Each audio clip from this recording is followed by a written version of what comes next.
Oh, okay. I think we're getting somewhere now. Good. All right, good. This is what we need.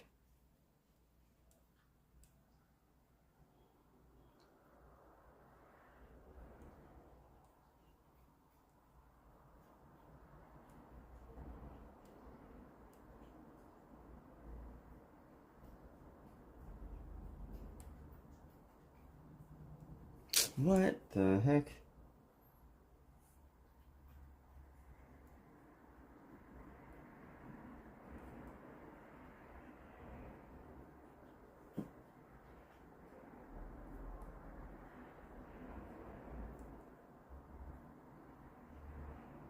How do I make this not privately visible? Hmm.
About to get started here in a moment, but just working over some minor issues.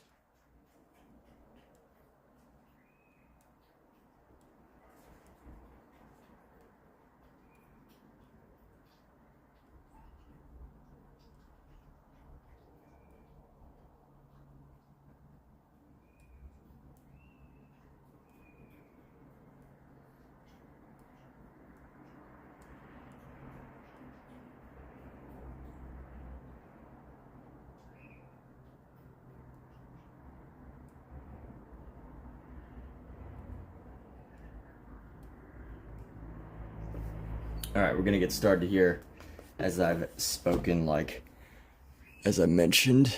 So here we go. We're gonna continue with this series, this drawing series here. If you're watching from my Instagram or some of my other channels, I can't see the chat in my other channels, so that's that. But what we're doing here is that we're working through the ultimate Bargue collection. I think his name is Bargue. In French, it would probably be pronounced Bargue. Mr. Bargue, Mr. Bargue, how are you? So we're gonna be working through this and basically just doing these as extended studies. So I guess it's not even an extended study; it's just a regular study. But pretty much same process. My goal is to get through this book, but you never know. There's always a chance that I don't get through it. We'll see. We'll see how things come up.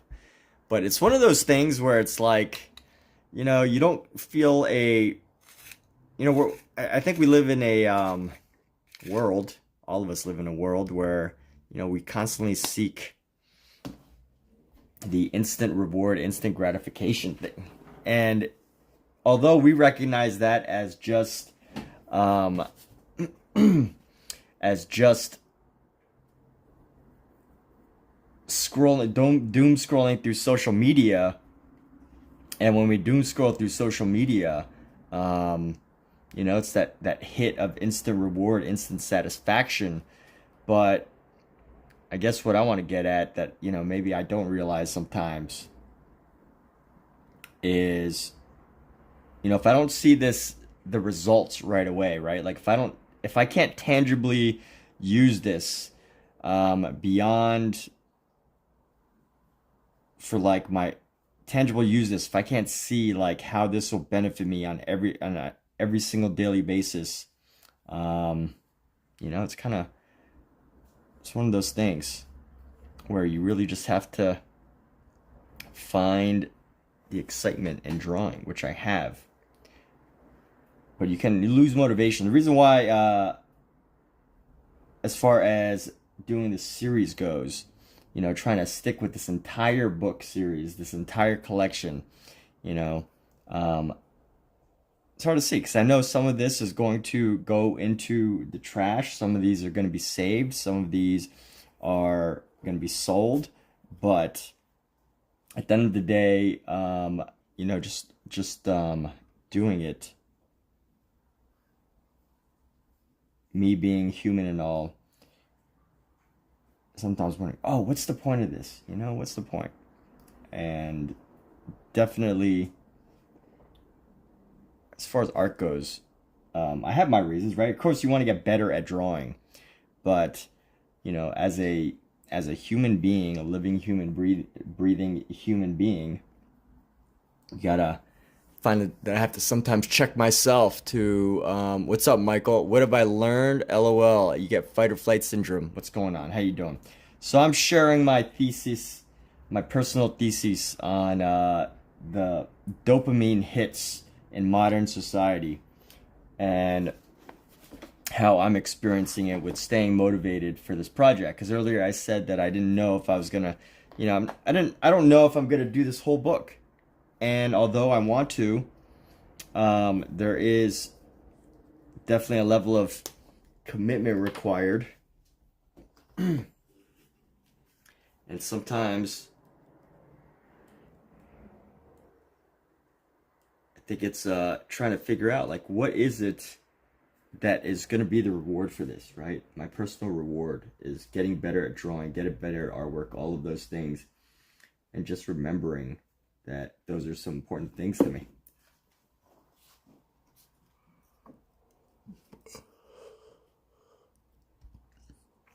My abilities are beyond this book. Yes, that's true. I would agree. Thank you.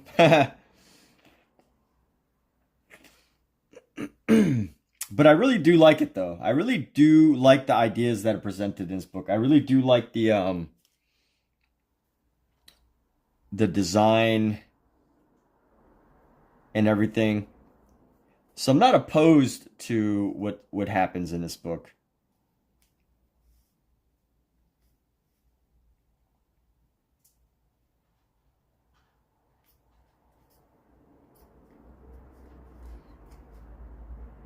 I don't know, sometimes it's when I first start my live stream, it's hard for me to talk and express my ideas, and then eventually it just starts flowing again.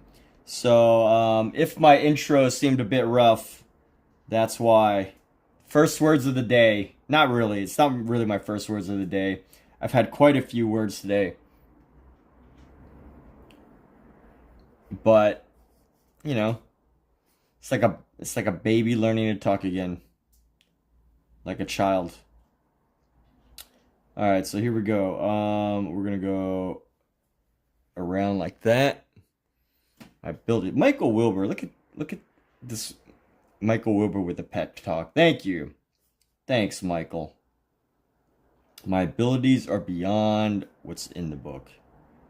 What a wonderful message of the day.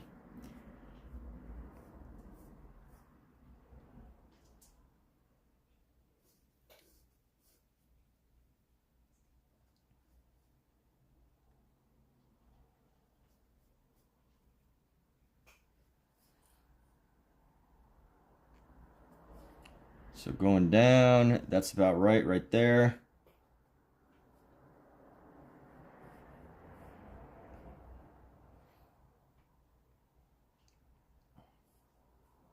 And I hope I gave myself enough room here. That was the challenge, is giving myself enough room to operate and make this drawing.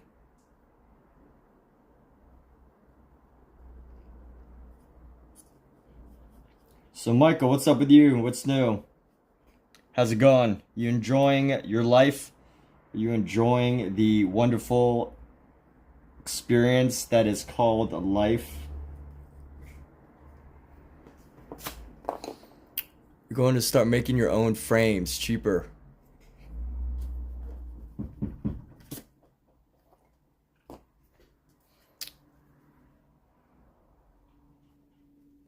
Yeah, that's cool. Starting your own DIY frame shop. I feel like that's probably how a lot of like frame stores start.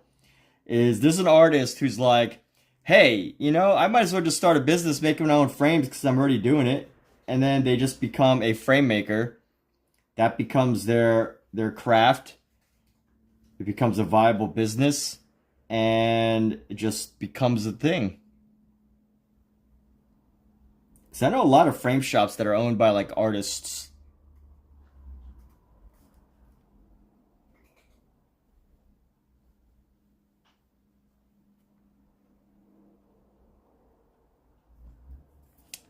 This angle's a little steep here.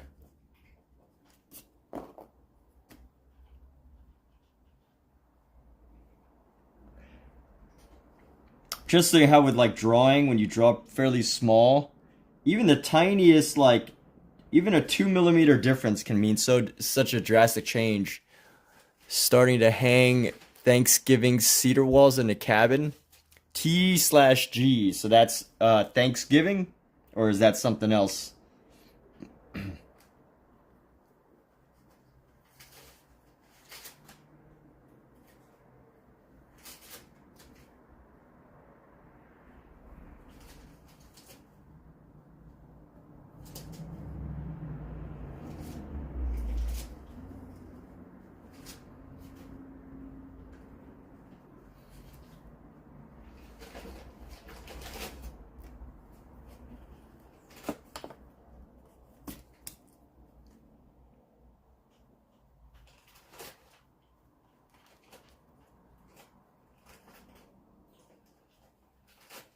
And there we go. So we're gonna go down a little bit here.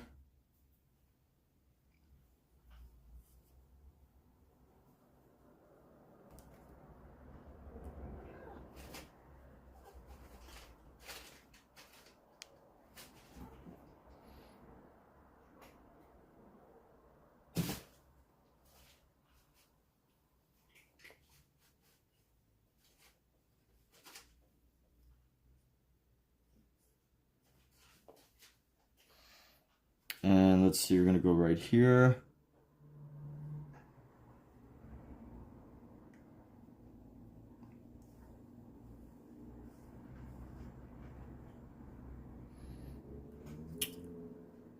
And we're gonna have like that. Go just a little bit past.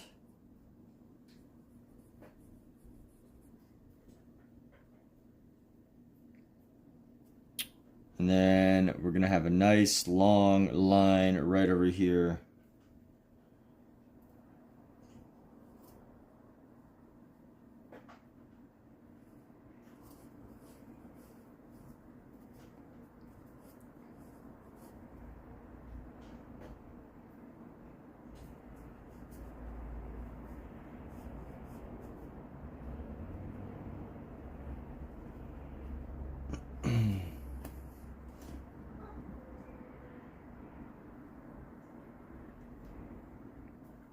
Hey, I'm streaming. What's up?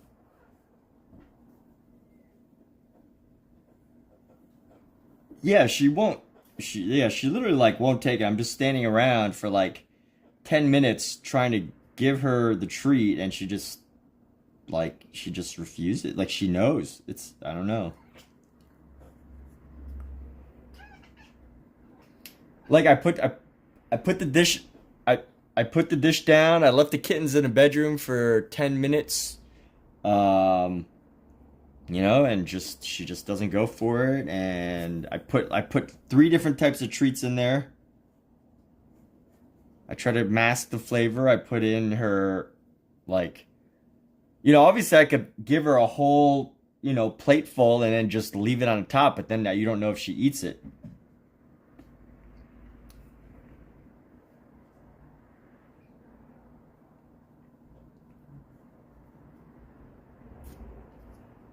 So yeah, it's fine. So she didn't go for it. Tried to, yeah, I gave her a bunch of treats. Like I gave the Nulo, I gave um the sorry, I'm trying to draw at the same time that I'm explaining this to you. I gave the Nulo, I gave the like a couple crunchy treats, and I gave like yeah, and then like a little bit of her own food, but like she's just not going for it. Yeah, so I don't know.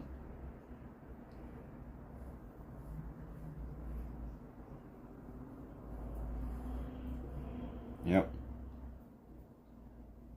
Mm-hmm. Yeah, the kittens are awesome. They're doing fine.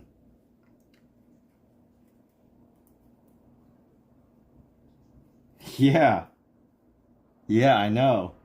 For 4 weeks, what is it going on 3 weeks now?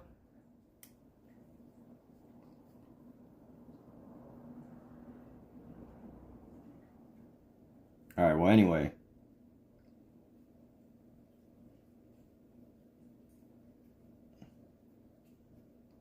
Okay. That sounds good. All right, cool. All right, look forward to it, babe. See ya. All right. All right, later. Bye. Bye.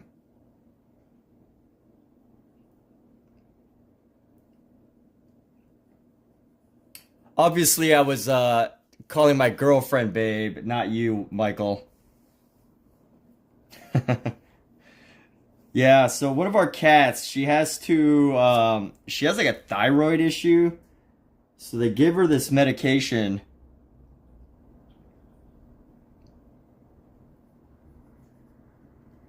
So we have to give her this medication, but she like refuses to eat it now.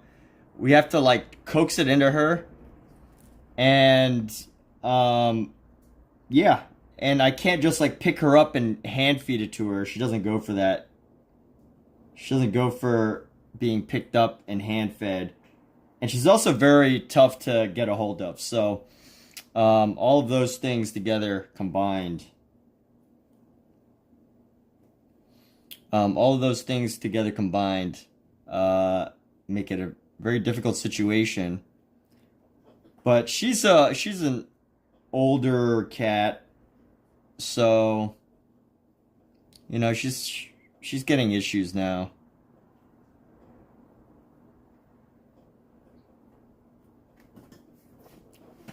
We got a couple little happy kittens though. That's good. Come here, Pookie. Show us how happy you are.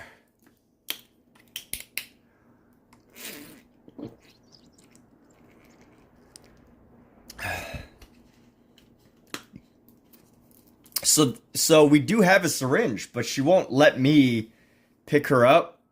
She's my girlfriend's cat. I mean, my partner's. She's both our cats, but my partner is the one that rescued her.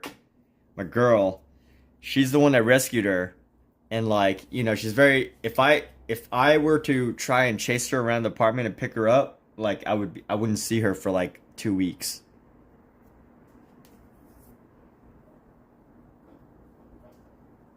So, I can't really hand feed her. Because if I try to do that, I won't be able to feed her the medicine until, like, I won't be able to feed it to her tomorrow without any issues. So, it really has to come from her leader, her pack leader, which is my girlfriend. She doesn't accept it from anybody else. So, that's that. And that is it. It is what it is.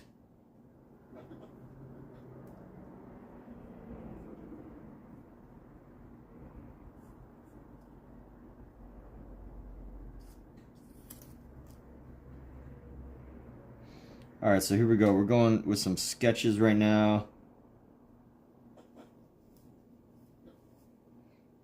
Good old Bargue studies.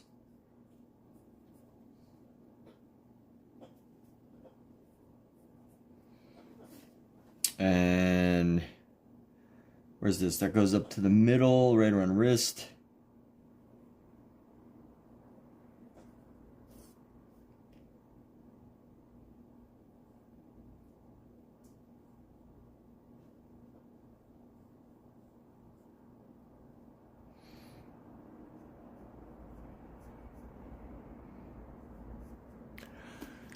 Yo, what's up, Danny E?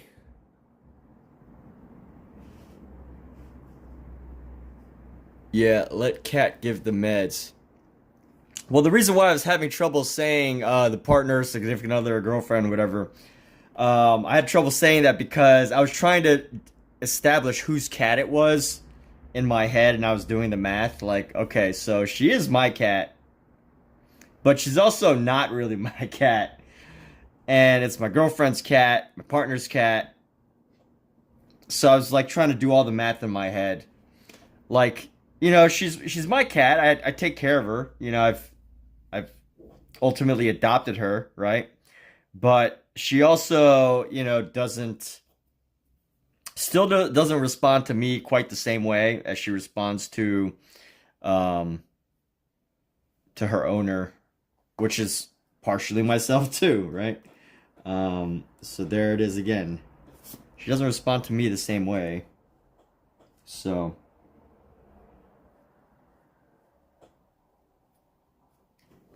the human cat. Yes, I live with 5 cats. 1 human named Cat with a K, and 4 other feline cats. That's a lot of cats. And you know what? So last week, or I guess up till Wednesday, I was actually cat sitting for 6 cats. So this past week I've been taking care of 10 cats, which is pretty wild. Yeah. It's good times, good times. So we're gonna draw a nice shadow right down here.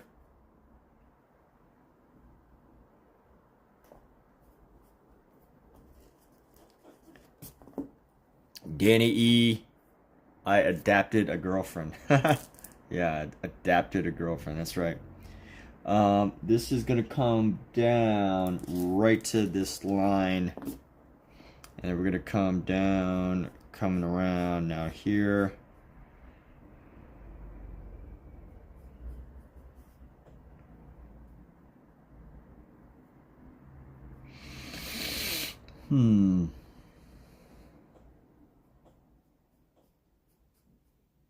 Oh, where this comes down.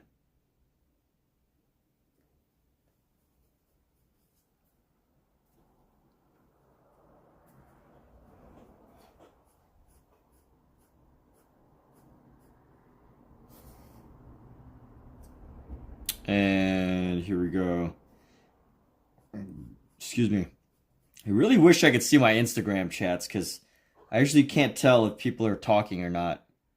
But with this app, it doesn't really allow me to do that.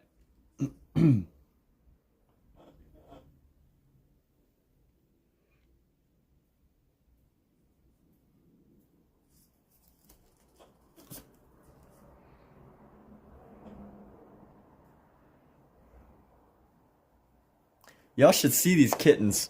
I have this one fly flying around the apartment.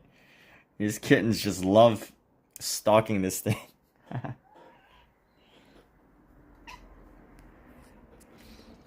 You want crayons? So what's holding you back from getting some crayons?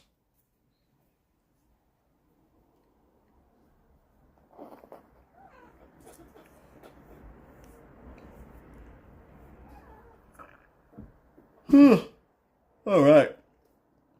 Yo, Danny, I'm going to share a message that I got from Michael. Michael said something to me that I want to pass on to you. It was a motivational message. And it was, your abilities are beyond this book. So Michael said to me, my abilities are beyond this book, and I'm going to pass that positive message on to you and say that although you're not doing this project, that your abilities too are beyond. Since you're not working on this book, you have to fill that blank in with something else. But if anything,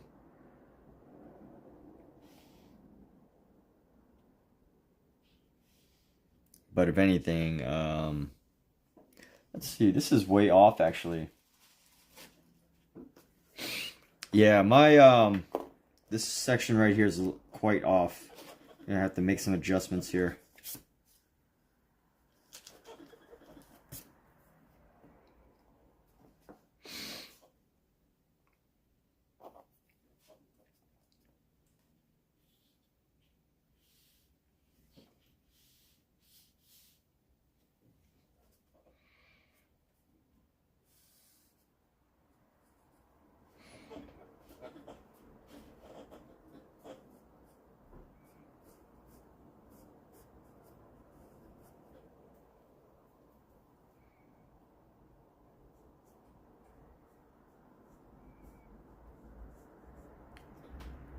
King Wilbur has entered the room.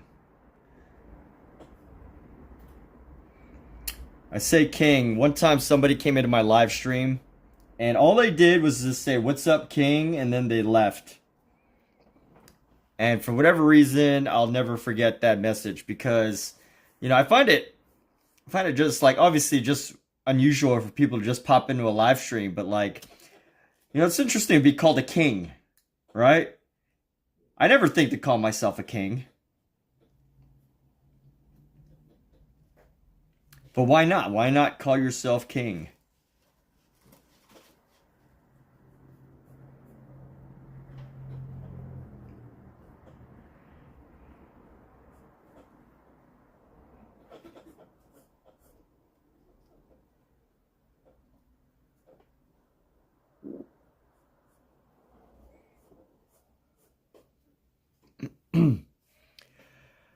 All right. Okay, so we're moving along here. We got some progress. Let's go right here. We got this little piece right here. Just this random little muscle, I guess, is what that is. You want to color the picture? You can. Here, look. Here's a cat.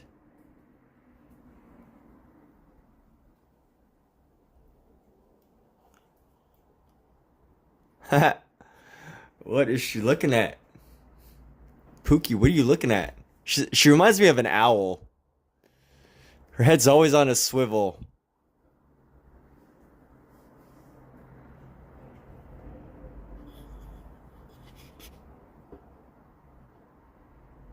All right.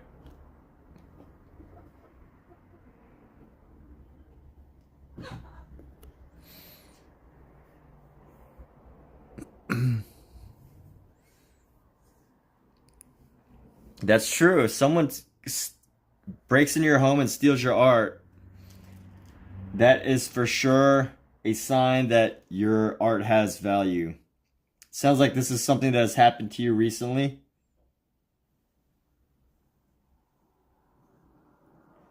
So I want to actually use this pencil again. This is my a good.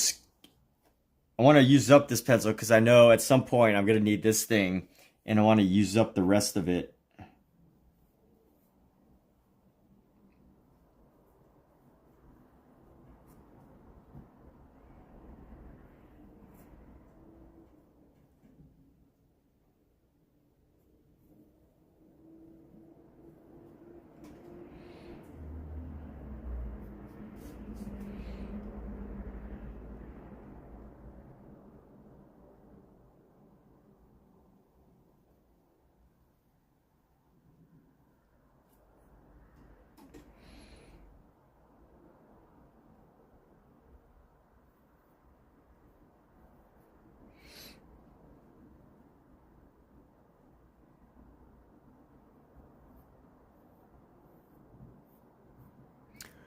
So, yes, that was my cat. That was my baby girl. They're all my babies, but that one is my baby girl. My baby girl. You know, having a cat has made me totally realize, like, how some parents would want to cover up for their kids if they committed a crime like murder. By the way, I'm not condoning murder right now. It is very bad. This is a bit of a joke. Because I know cats love to hunt. They love to bring home the kill. They love to, you know, drop a lizard at your feet. Or drop a mouse on top of your head while you're sleeping. I know cats like to do that because they love you and they want to feed you. And you know what? Although I'm against, you know, well, I'm not really against it, but although I'm against, right, like the harming of animals. What am I saying? Yes, I am against the harming of animals, but you know, the fact that cats do it, you know, it's like, is it okay to say that I would cover up for my cat if it hunted a mouse or a rat or a lizard or something? I would probably cover up for my cat if it turned out that they, you know, ate a squirrel or something. I'm not allowing it. I'm not condoning. But yes, I'm not condoning. I'm just saying that if my cat was and my cat's an indoor cat, so they would never do this, but I can tell that one of my cats has a totally killer instinct. That if she was out in the wild, she would totally be a very, very good hunter. You just see it in their instinct, you know? And, you know, come to terms with the fact that my cats are probably apex predators, you know? Like, cats are apex predators.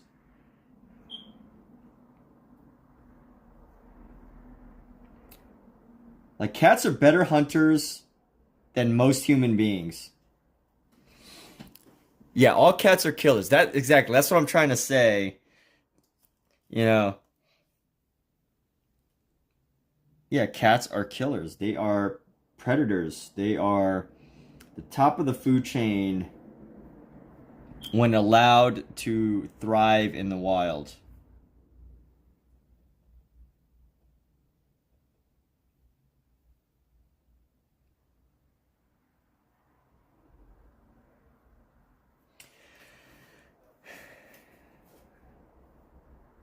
And, you know, I've often seen, like, you know, I've often seen, like, posts about, you know, families letting their kids get away with bad things, like, you know, speeding or whatever.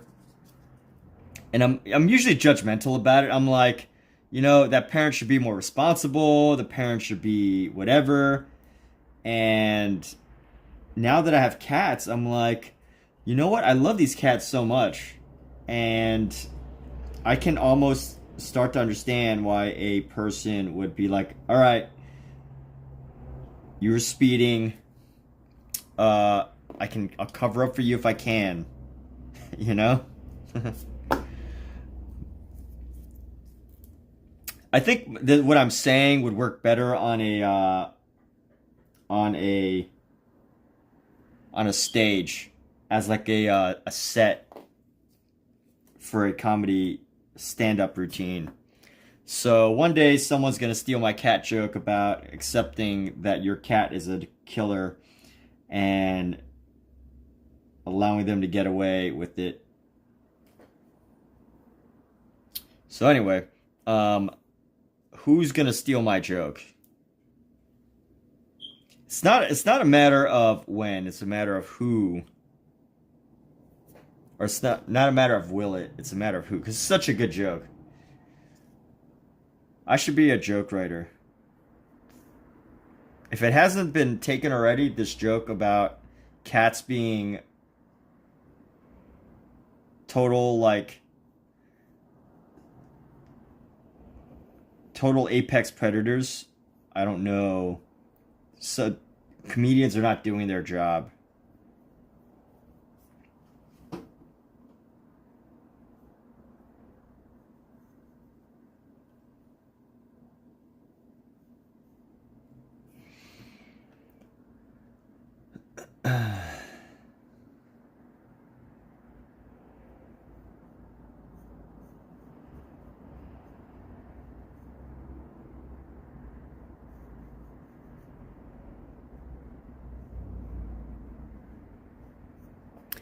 So anyway,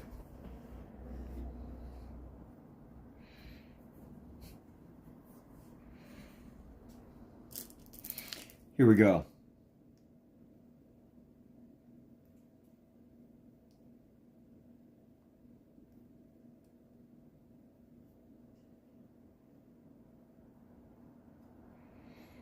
And here we go. We are bringing in some wonderful things, getting this wonderful sketch done.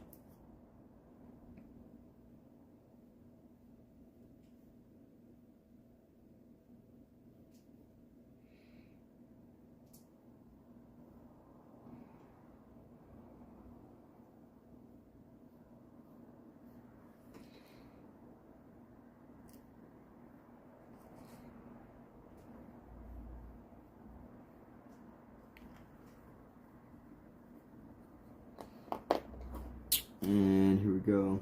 Gotta fix this little thumb right here. Might have to do this thumb a couple of times.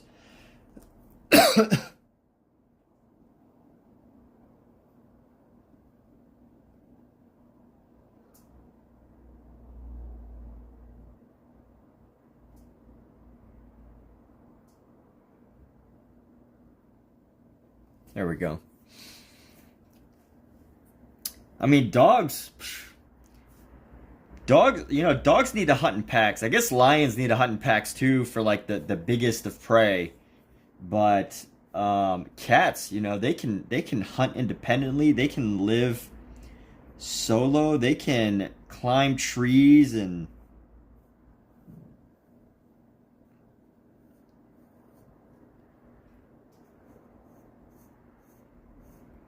honestly, in the wild, if you were getting hunted by a pack of cats or a pack of dogs, you know, you're screwed no matter what. But I definitely think a cat would be more dangerous. Because at least a dog, you could, like, figure out a way to, like, I guess it would be easy to distract. I don't know, I feel like a dog, you could, like, make a deal with the dog. But as for cats, they are totally just... They'll play with you. They play with their prey.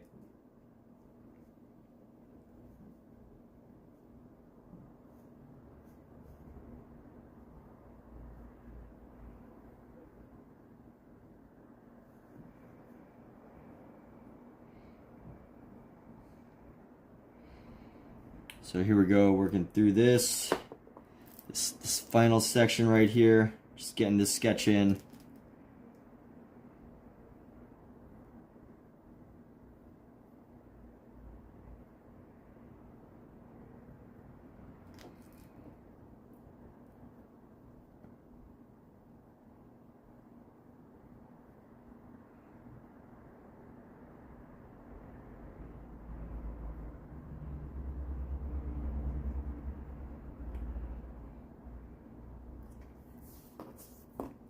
I think my Instagram viewers are probably...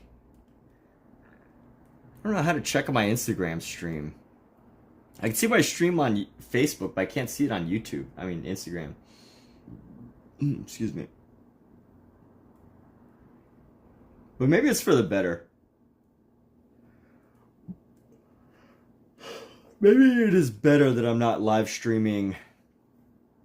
My live stream is inaccessible on Instagram. Because I think Instagram is an important place to stream. Where Instagram is an important place. Like, the people that see Instagram are love knowing about art and artists. Instagram's a great platform. Let's see, profile, create.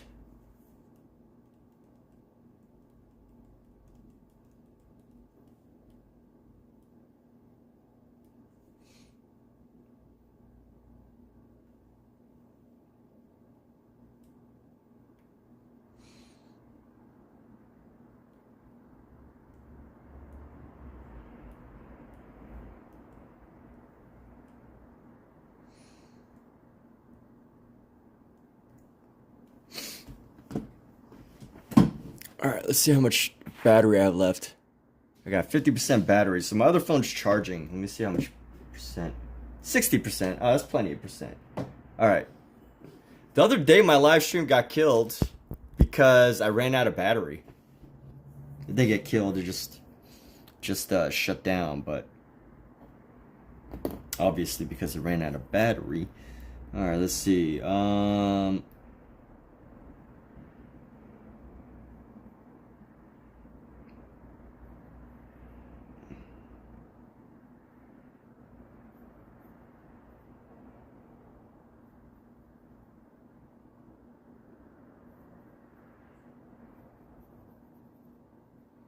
And here we go.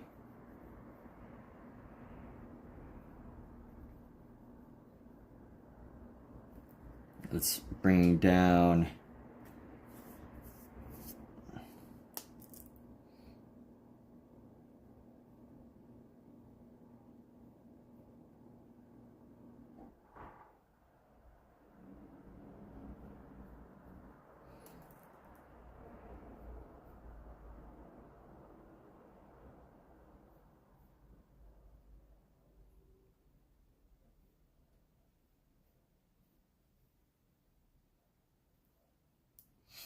And these shadows are actually pretty challenging. The shadows along the top of the knuckle here.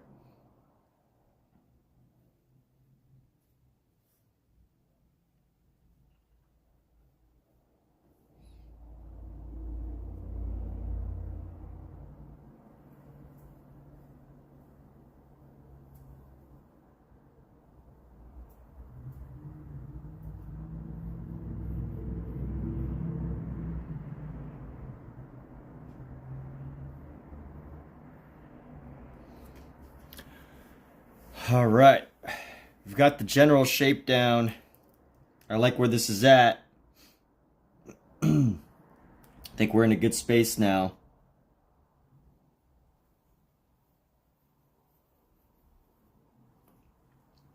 And let's just find the continue. Just a couple more.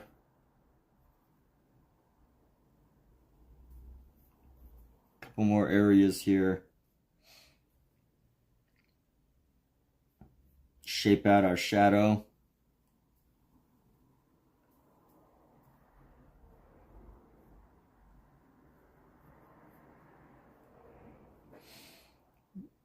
Bring this up.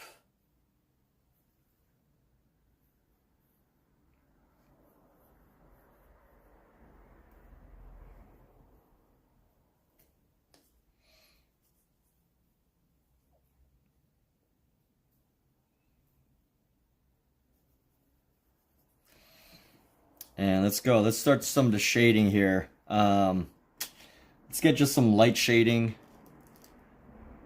into these areas.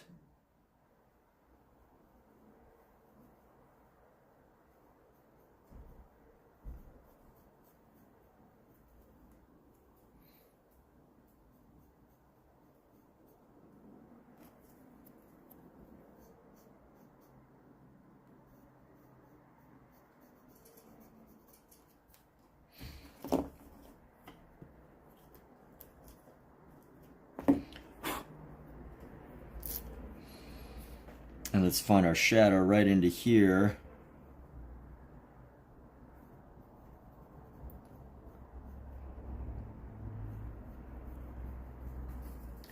Does the price of your pencil matter? I don't know. Does it? It's all about the artist, right?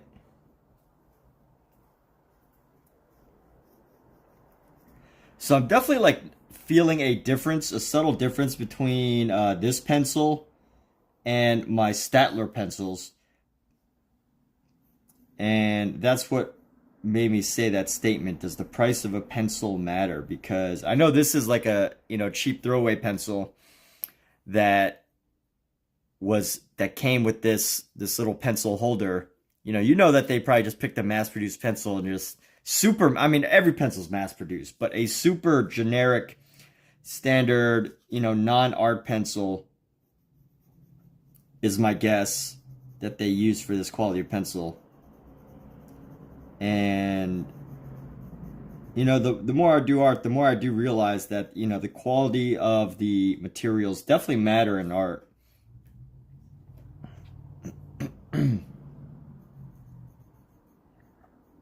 But where does that, my question would be, where does that actually end, right? What materials are the most significantly noticeably different?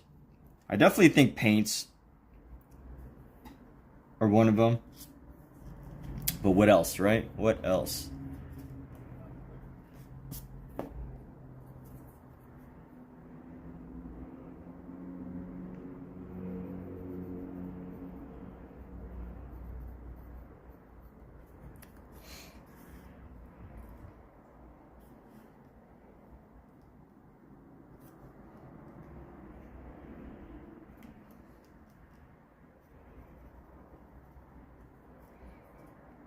And then here we're gonna shape this out.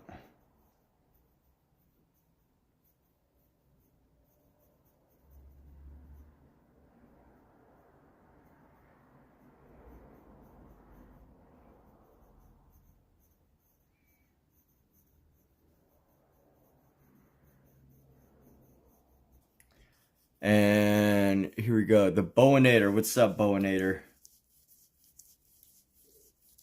Bowinator has entered the room, people. So be prepared for the main event. The party has arrived. The Bowinator has entered. All right, here we go. So we're gonna go like this.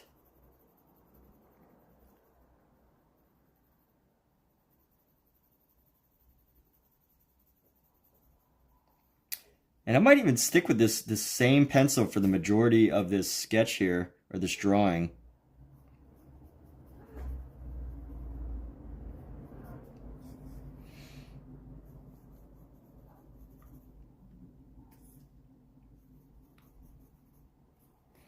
Yo, what's up with you, Bowinator? I'm doing good.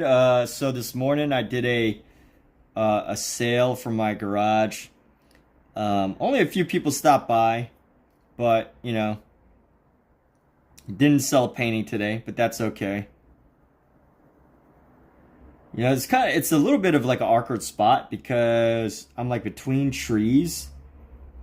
And you have to like really be like, oh, I love art, and, stopping, you have to really be the type of person to be like, wow, I really love art and I'm willing to stop in the middle of my day to go see this artist. So for those people that did, a couple people did actually just stop and, came by later, which I'm very grateful for to those people. But no one purchased anything, which, that's fine. But yes, I was selling art today, or I was out there selling some of my artwork. Can you be selling if you didn't sell anything? Does that count? Does that count as selling if you haven't sold anything?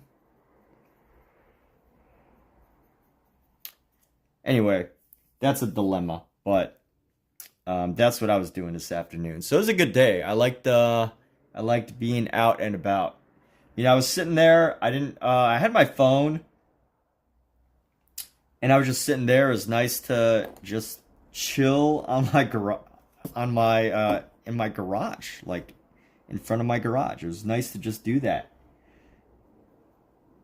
You know, for people who don't do that, that's like, whoa, you can, you know, I could just hang out outside and just like, just chill and share my art. So I've actually, you know, don't just sit in front of my garage because I live on like a busy street. It's not really like a neighborhood.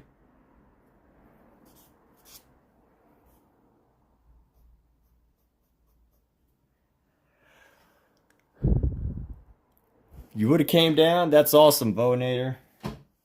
Well, next time, if you're ever in Los Angeles, let me know and I can get you an invite.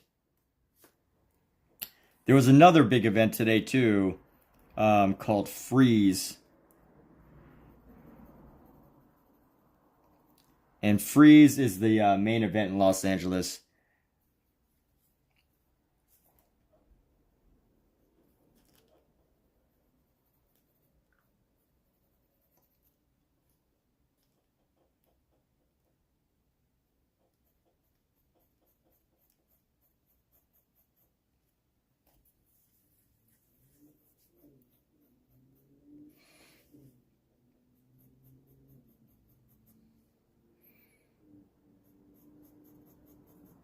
But thanks for letting me know you would have been here. Sometimes it's nice to breathe fresh air. Yeah, and you know what? Like Los Angeles has had a lack of fresh air for quite a few months, quite a few weeks now, because after the fires, it's just been like total. It rained a couple of days, but you know, it's you could still tell that the quality of air is still not quite healthy yet.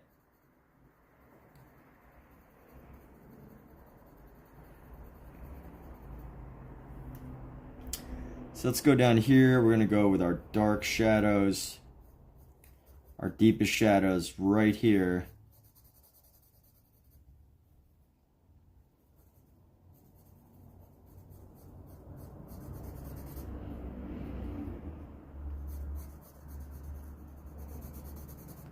You know, what's interesting about this pencil is it's very grainy. This pencil is very grainy compared to the other pencils from what I've experienced.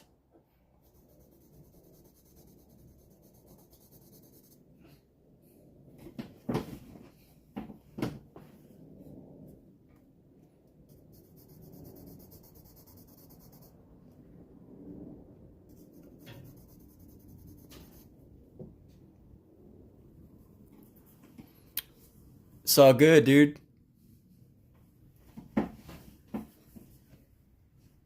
So what's going on with you? What do you have to? Anything exciting to share? Any new projects?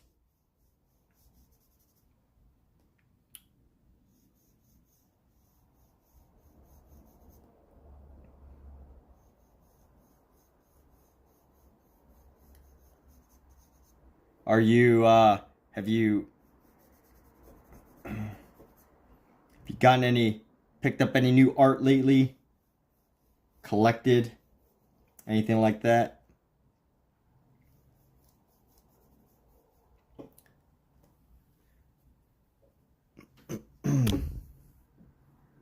Sort of new creative projects have you worked on? All sorts of wonderful things going on in everybody's lives.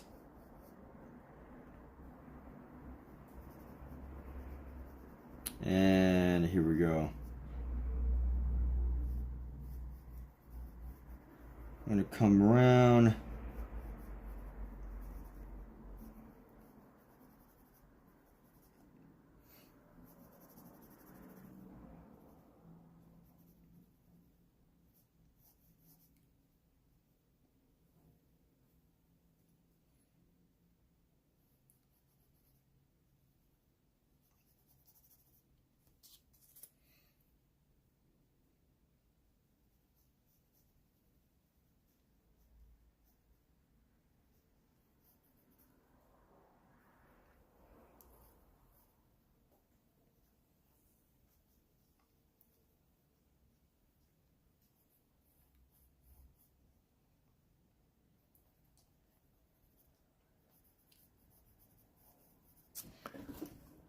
one thing. You sculpted. Dude, amazing. You sculpted? Are you following Fresh Cup of Joel? So Fresh Cup of Joel is do you have any photos of your sculptings? I'd love to see some of your sculptings. Fresh Cup of Joel is one of the regular viewers here, and he does pottery. He does pottery streams.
Sculpted one thing.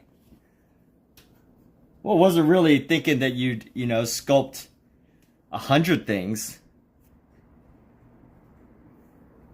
Do you feel like one thing isn't enough?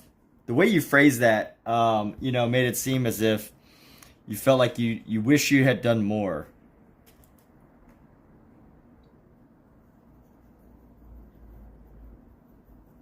Because you corrected yourself.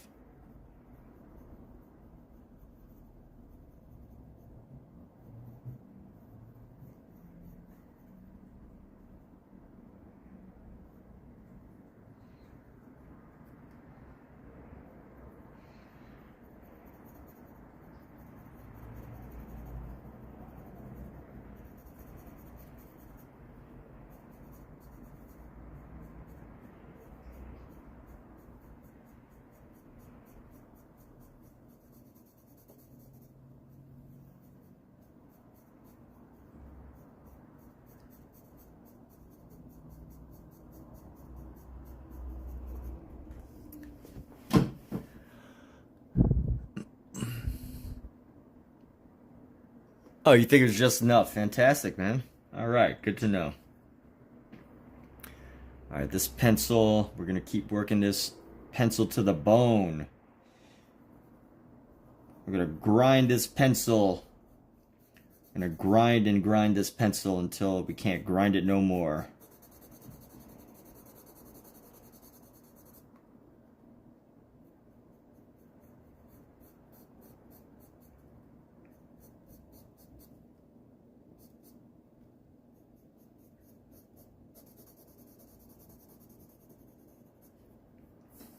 What's up, Pookie? You still hunting that fly?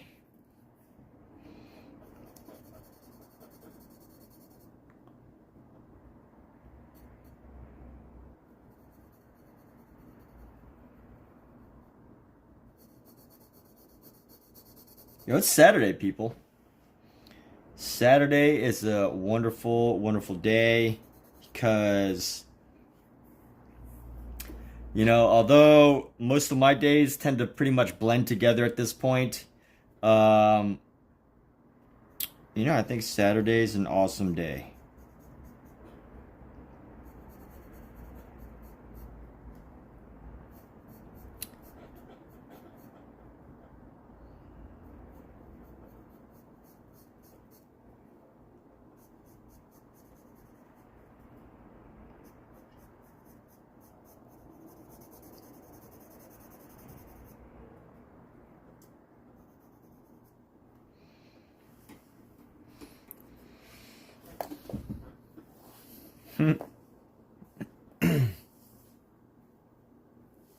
I don't think any of my cats have ever actually caught a fly.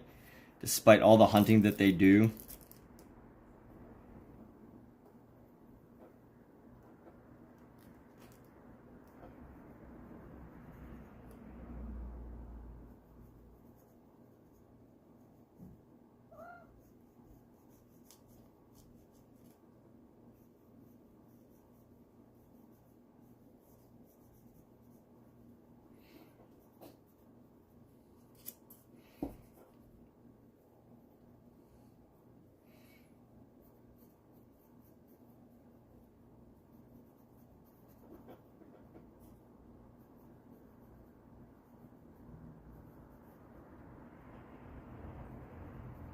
All right, here we go.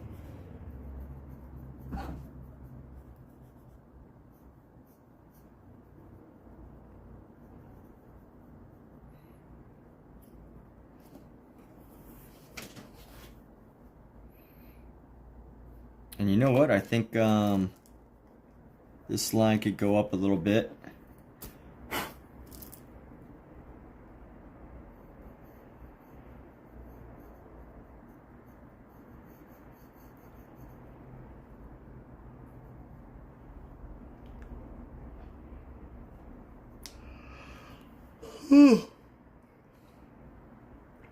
Every day is awesome. Some days are better than others. Michael, you are just on a roll today with these positive messages. My goodness. Let's keep that roll going. What else? What other positive messages can you come up with? Let's keep that roll going. I'm just gonna parrot every positive message that Michael says.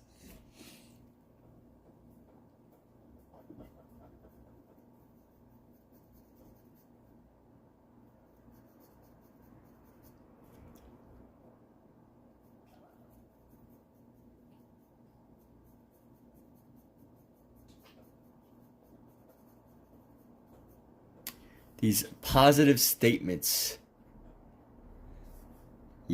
Yes. Good old positive statement Saturday. They need a day to start with the letter P so we can have positive patter days. Positive pun days.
Excuse me for a moment. People have to go put some food in the oven.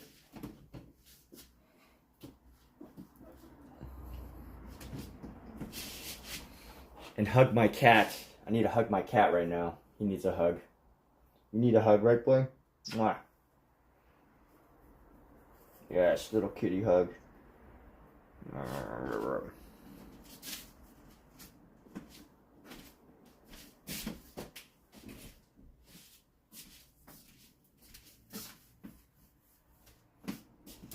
I'm gonna put this on mute for a second.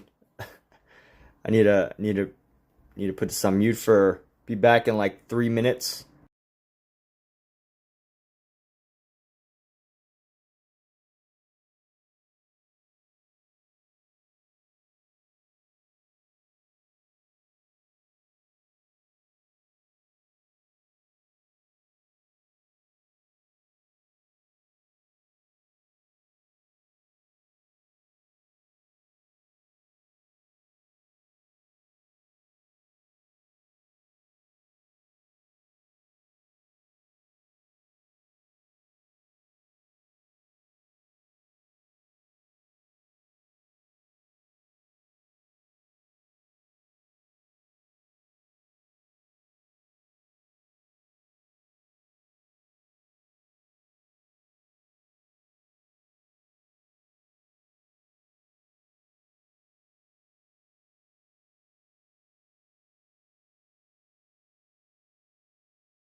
All right, and we're back. We're back. Who's excited? All right, so let's see. Never pick on yourself. There are enough people in the world that would do it for you. Yeah. I go kick someone in the balls. Food, honey. What's for dinner? Everyone. Yo, how'd the art fair go? Oh, yeah, my art fair went fantastic. I made 2 solid connections. I was just saying how I didn't sell anything, but I made 2 wonderful connections.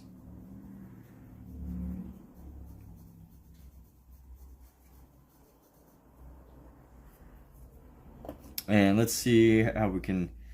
This right here is a little bit too dense. Yes.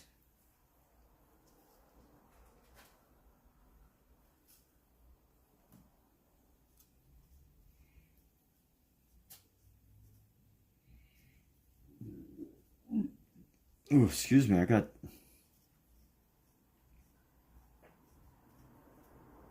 So, Mizu, what's going on with you, bud?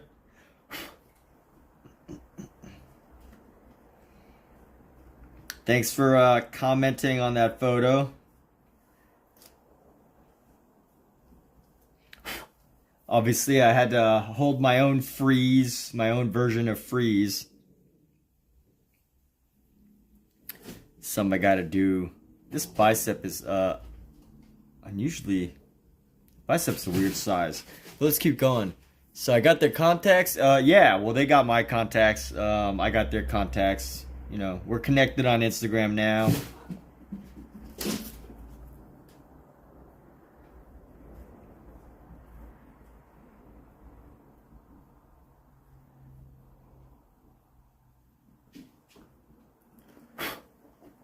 Yep.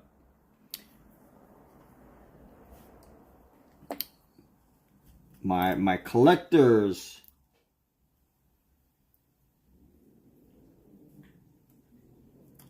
I am connected to 2 new collectors.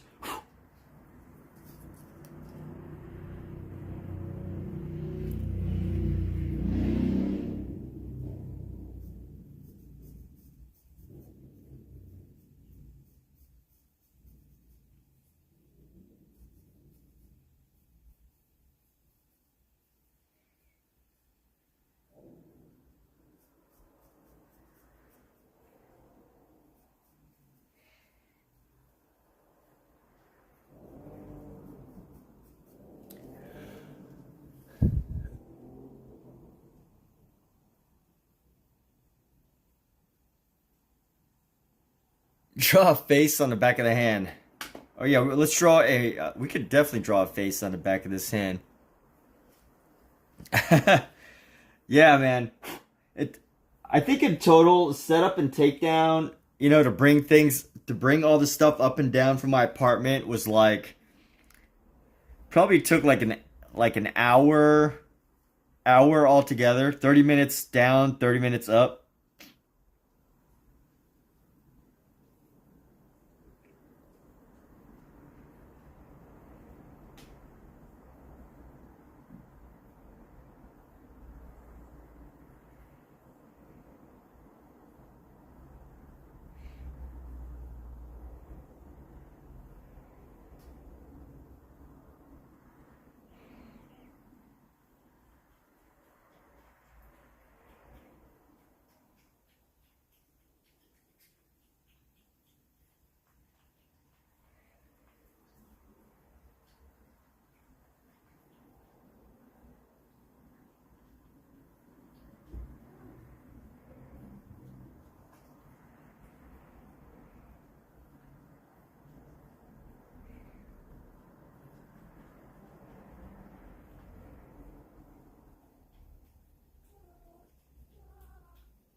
Yeah, so it was a good old front of garage. Yeah, it was in front of my garage.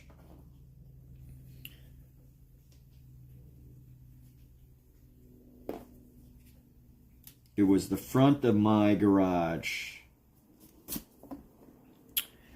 And you know what? Like, my street is... I'm not on a very, like, I'm on a pretty iconic street. But it's not a very, it's not one with a lot of walking. Like, people usually walk, like, up my street, like, further down. But not usually right where I live. Which is a good thing. But obviously, if we're, you know, if we're trying to think as far as, like, foot traffic goes, no, it's an amazing spot. I live in an amazing spot. But, you know, if I'm thinking, like, you know, in terms of foot traffic, you know, foot traffic is definitely important if you want to sell your artwork. It's a bit of a challenge. But still, it was amazing to do a little setup, though. I enjoyed it. And I would totally do it again. I'm thinking, you know, if I could get myself to do it, I would probably do it like maybe once a month. Do my own little art fair once a month in my driveway.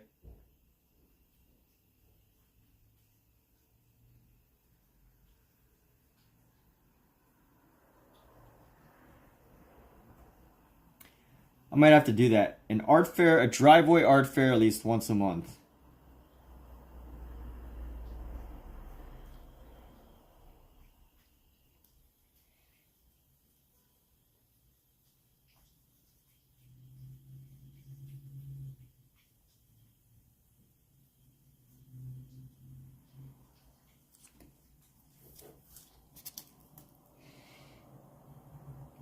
All right, here's the hard part.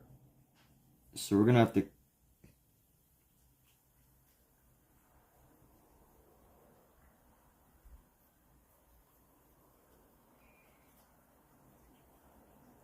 So we gotta get the shadows around these knuckles here.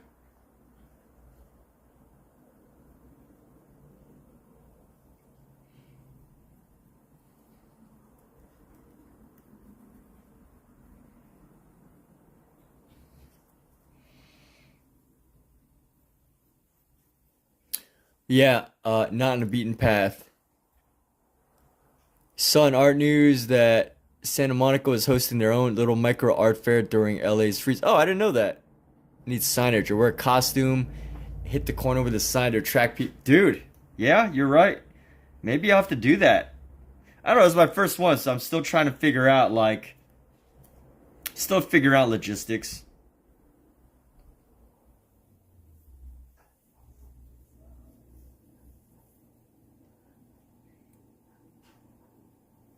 But you're right, my marketing definitely could have been better.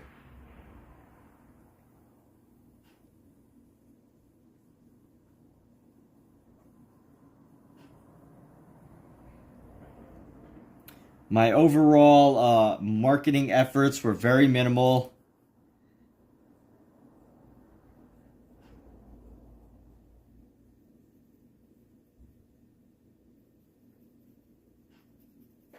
I didn't have any signage. I just had my artwork hanging, so... You know, I have no one... If only I had somebody to do all my marketing for me.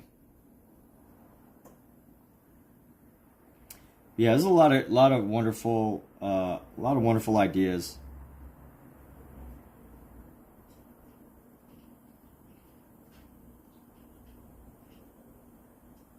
So, Muse, it sounds like you've done a few fairs yourself.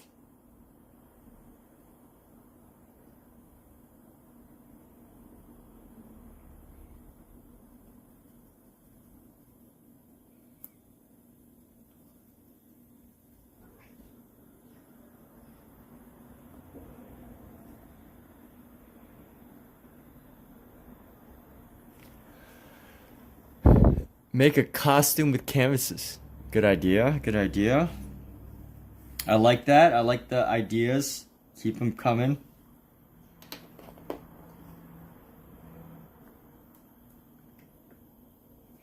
Also, one thing that I probably should have done is I should have like posted on, if I really wanted it to be a hit, I probably should have posted on like Nextdoor first and like invited people, But I am lucky to have a driveway. I know this sounds weird if you don't live in Los Angeles, but having a driveway that you can like post up on is actually a bit of a luxury here. It's sad to say. If you don't live in Los Angeles, you're probably like, what? What do you mean having a driveway is a luxury? Everyone's got a driveway. No, that's not really true. I am very grateful to have a driveway that I can like, especially in like an area where I live, which is very art friendly.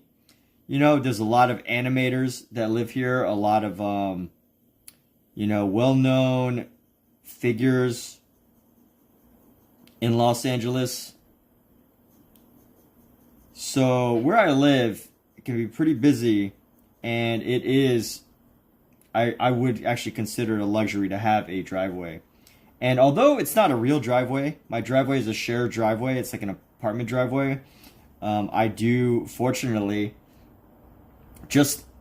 I'm realizing so many things that I'm lucky to have right now, which is to have this driveway because multiple people actually live here in our units. But even in my driveway, because of the timeline of when my partner and I lived here, we actually have the access to this driveway.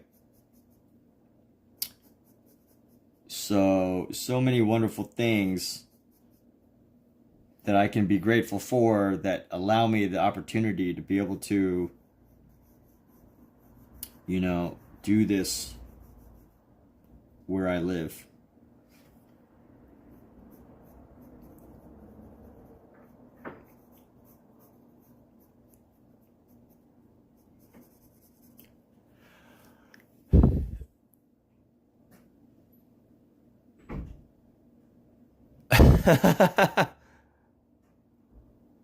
Make a costume. I did do a costume one year for Halloween with a canvas, and I let people paint on it. I still have that painting. It's very, let's just call it expressionist. Expressionist is any term that I use where like, where things are like not cohesive. For anything that's like not cohesively, totally cohesively painted, and is maybe a niche style.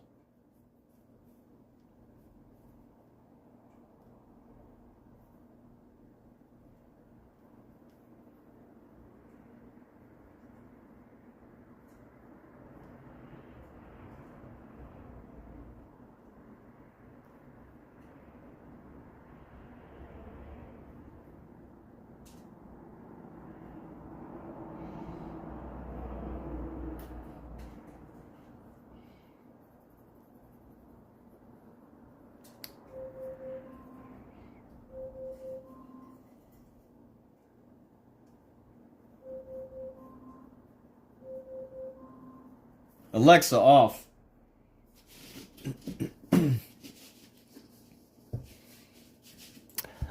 Random people don't just park in my driveway. Nope.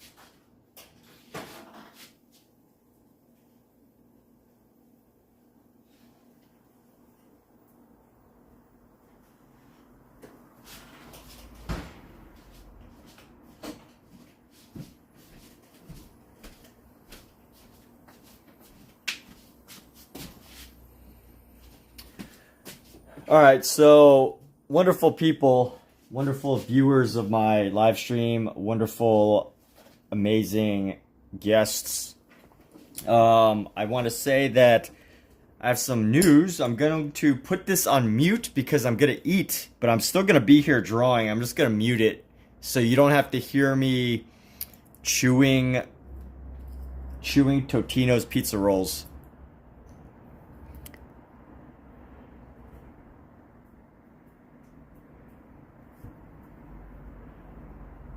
So we are going to mute this, but we are also still going to be here.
All right, wonderful people. I am back here.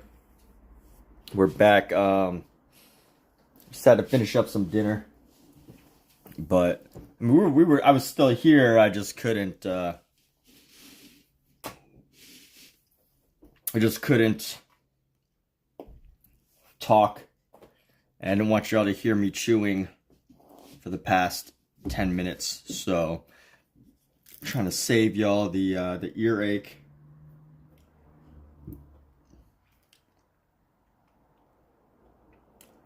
And here we go.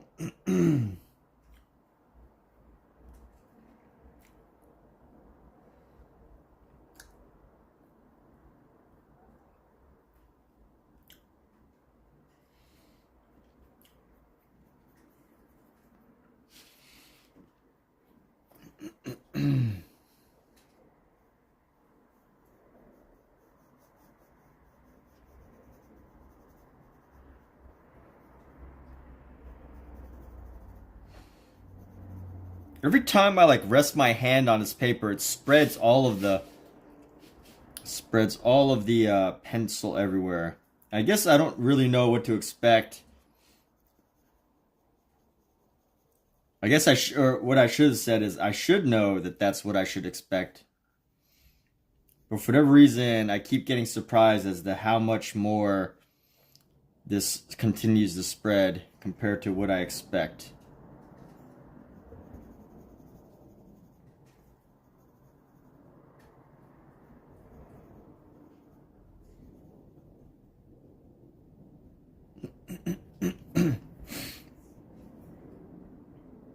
Actually, this does not need to be in here.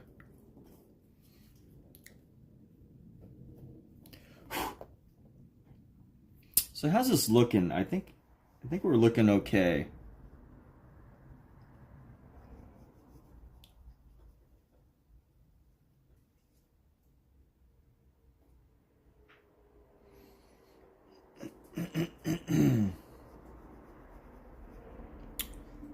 So Mizu, how you holding up? Is it still snowing out there?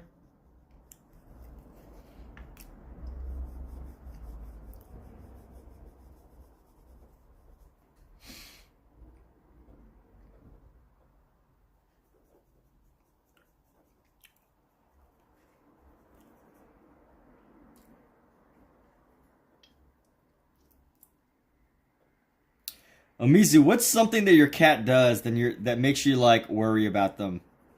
I have one cat that just stares at the wall. I think it's because we get heat from the downstairs neighbor, and our cat just stares at the wall. Just now, one of my cats was sitting in the gap between the wall and the refrigerator, and just sitting there for I don't know how long, but.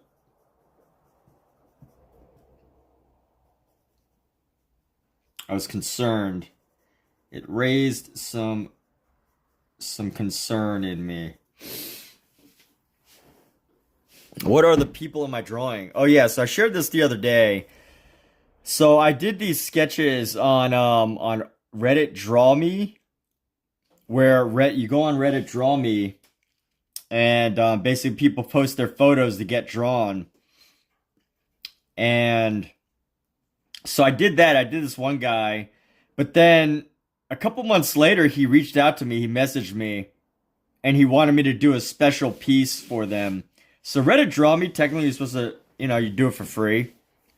But then when people, and you're technically not allowed to message as the artist, you're not allowed to message them for payment or whatever. But this guy reached out to me, and he wanted to get me to do a sketch of him. But interestingly enough, after I sent them the photo, they never said anything afterwards. They didn't say thank you or anything, which I find kind of odd. But that's the one thing about like doing stuff on the internet. It's like it could be kind of thankless. Or you never know, like, if you're just, throwing some projects into the void. I mean, obviously he contacted me, so that's a positive sign, right? But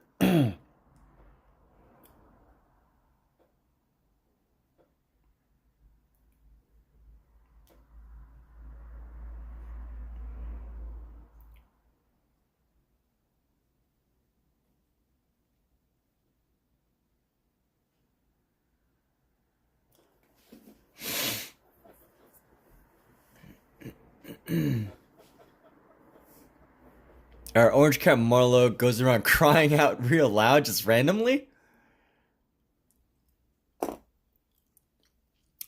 Nice. Almost got up to 40. Wow. Just barely above freezing.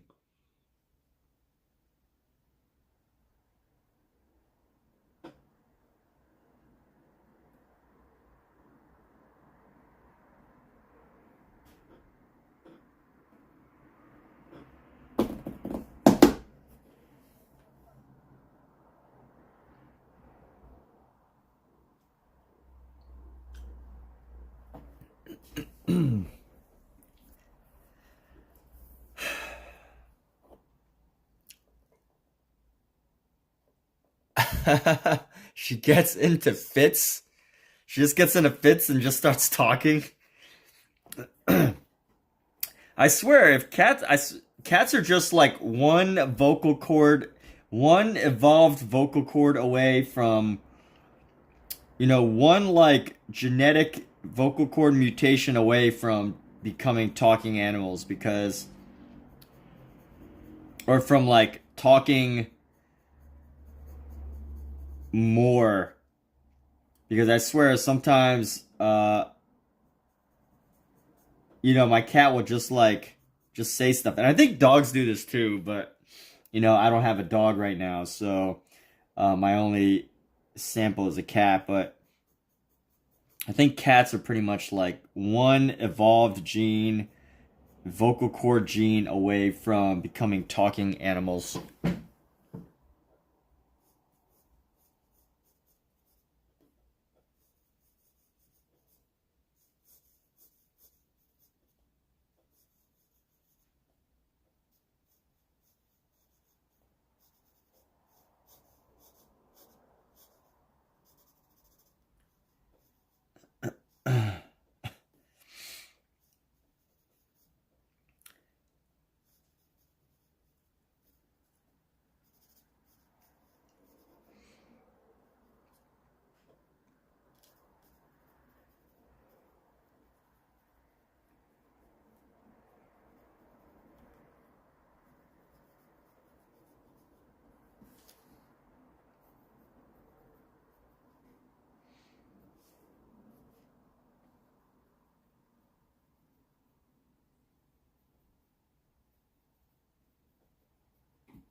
All right, time for what do I think they would say if they could talk?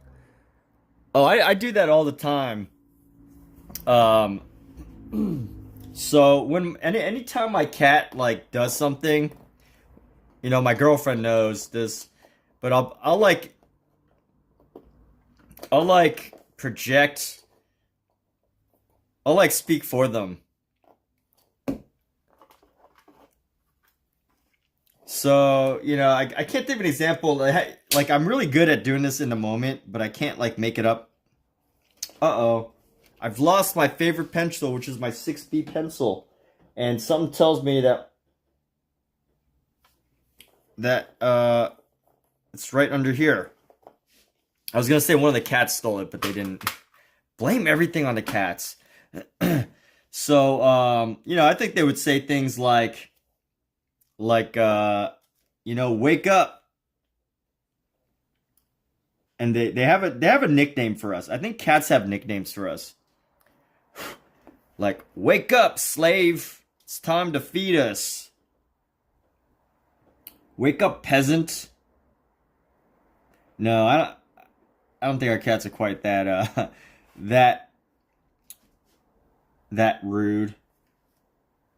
But sometimes they act like that. Like they're like, they'll jump on my face. If my face is under a blanket, my face is under the pillow or the blanket, they'll literally jump on my face to wake me up.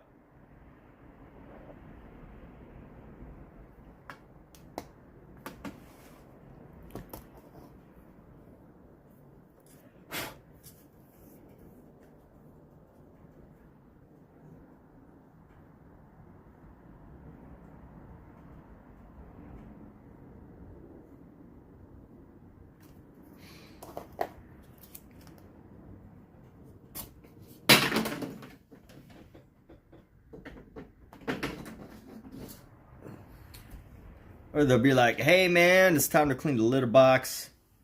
You know, you haven't cleaned it for a couple of days. It's getting kind of stinky in there.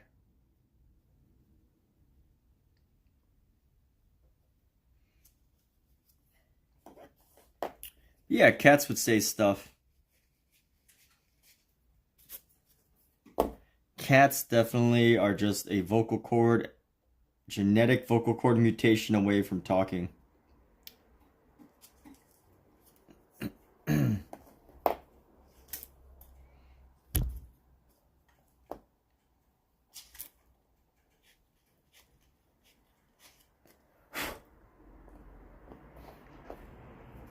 All right, let's get a nice dark shadow.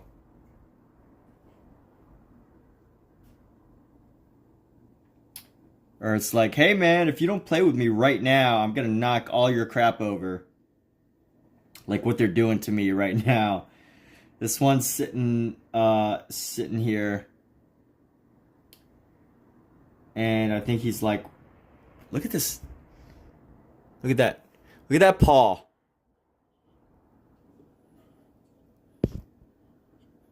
You know that paw right there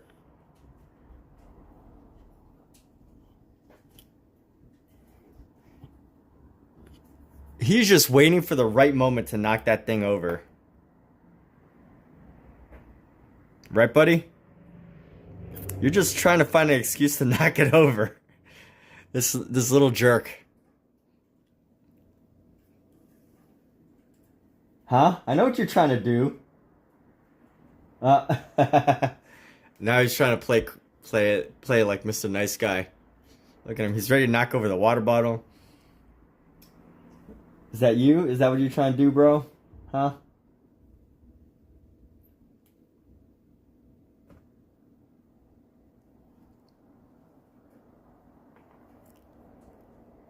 Trying to knock over my stuff.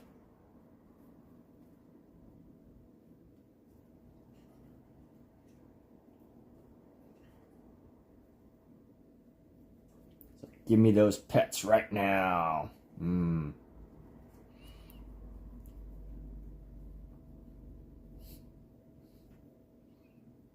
What's up, bud? What do you want? He's like, you're not petting me right. You ain't petting me right, brother.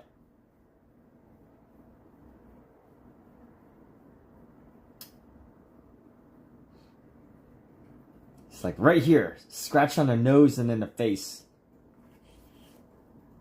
Oh my gosh, I just look at that. Look at him with his paw.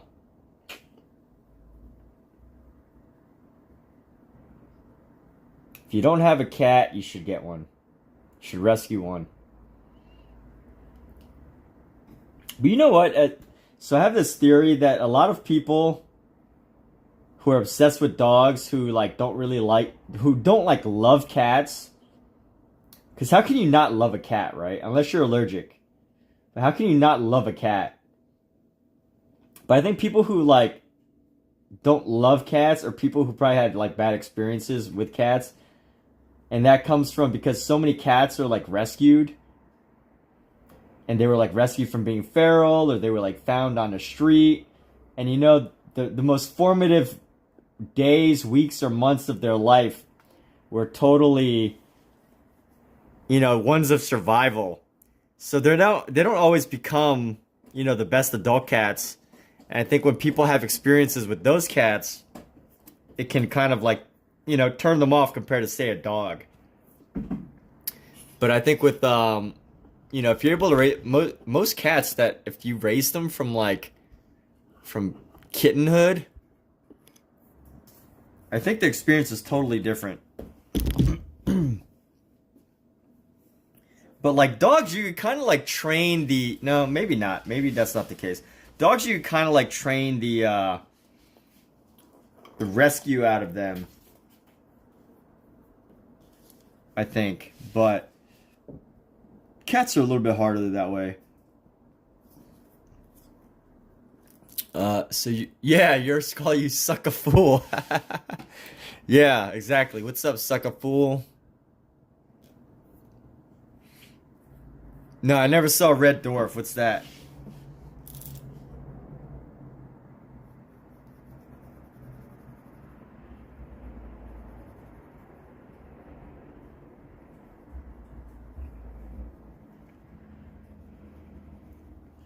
Yeah, but they're definitely like, yo, bro, it's time to eat. Why aren't you up yet? I'm gonna keep stepping on your face every 5 minutes until you wake your ass up and, you know, get my food ready. That's what my cat says in the mornings. I'm gonna trample your face, and I'm gonna pretend like I don't know what these sheets are just covering your face. I'm gonna pretend like I don't know, but I actually know.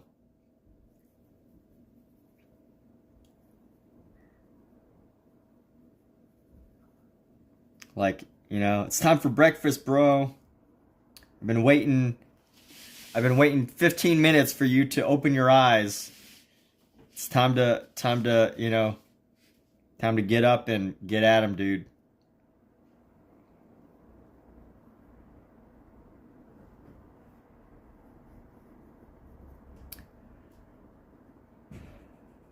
That's what I think my cats say.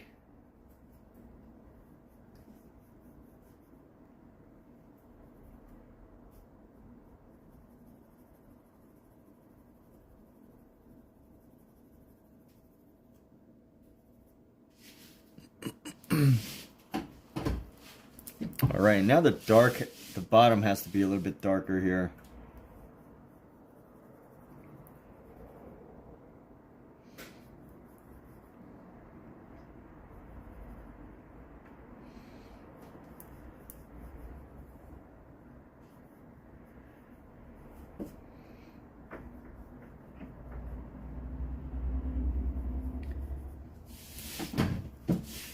Yes, cats are very demanding.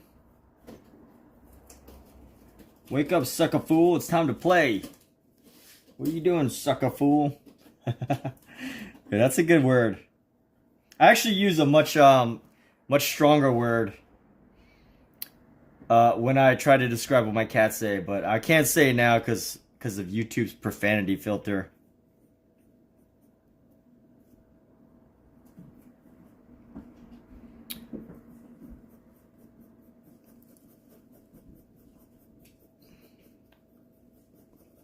So my goal right now is ultimately just to pretty much darken and make these shadow areas at least somewhat close to the darkest of the darks.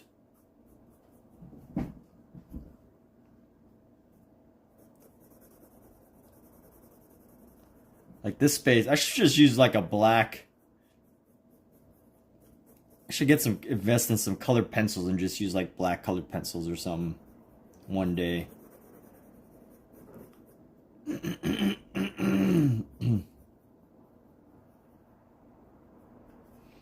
And here we go, getting deep into our shadow. There are some parties going on in LA right now, some art parties. Because it's Freeze weekend. For those of you that don't know what Freeze is, it's one of the biggest art shows in the world that happens every year here. I wasn't invited, so here I am. drawing. We're having our own party of artists.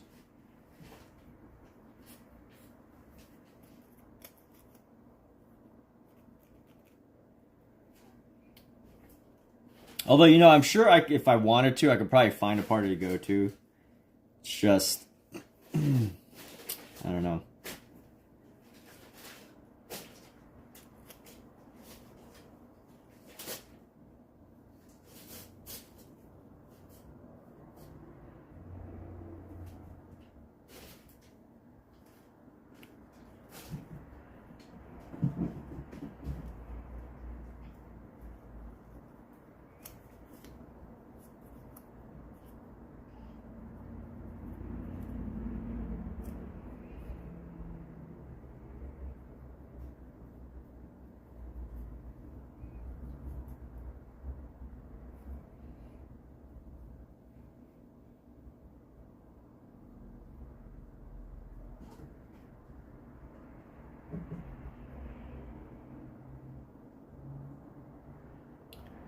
All right, almost there, people. This is taking a while.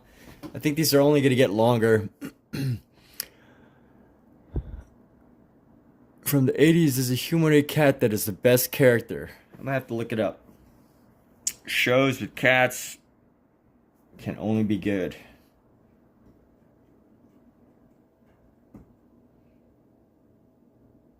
You know, my dinner didn't really fill me up, so because I've been doing so much running lately, that's the one thing about running, is if you ever pick up running, be prepared to spend like 3 times as much on food, because your metabolism shoots up. If you just run like a mile or 2 miles a day, your metabolism goes up so fast.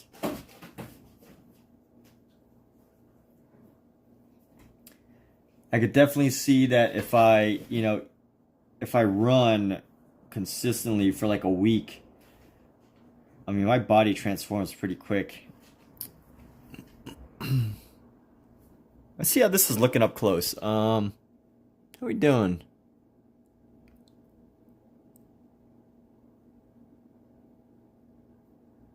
Not too bad. Not too bad. Can be better.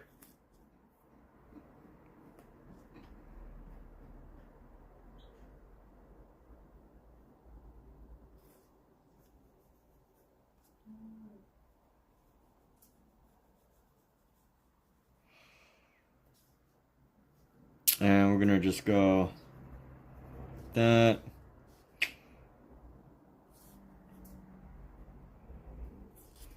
think it's doing all right. We are doing okay. Let's go do some cross hatching into here.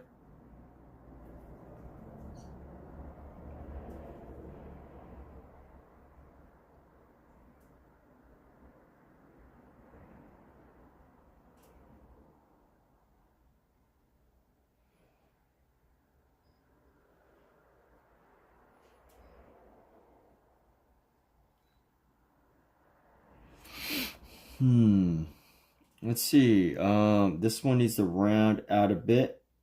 There we go. Round that out a bit.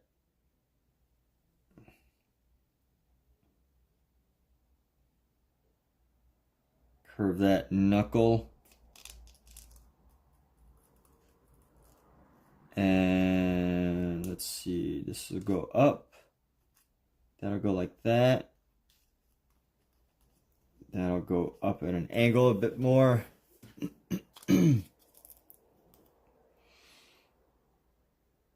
And let's see. So we're going to come like this. A little bit in here.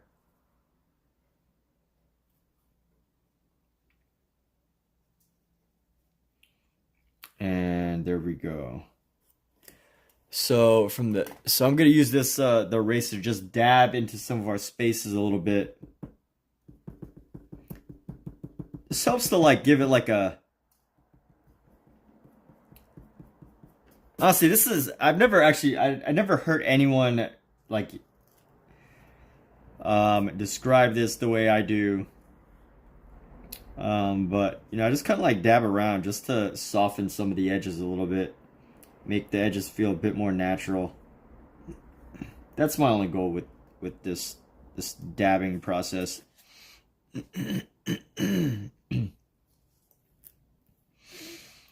And you know what? This one needs to be a little bit lighter.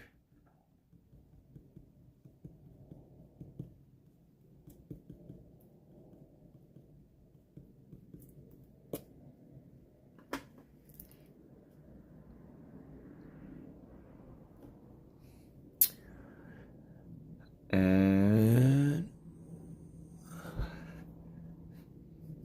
you know what? This angle right here isn't working.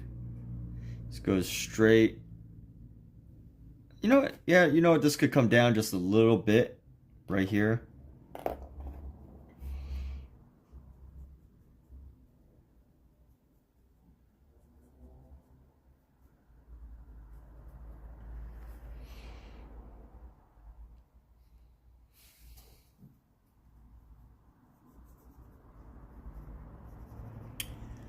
All right. So here we go. Getting into here.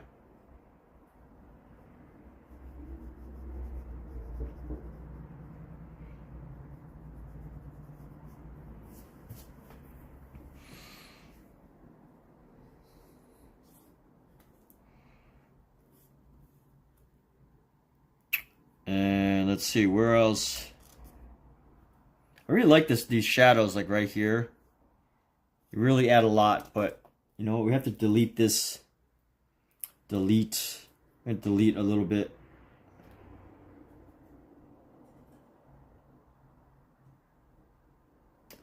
I want to redo this section just a little bit.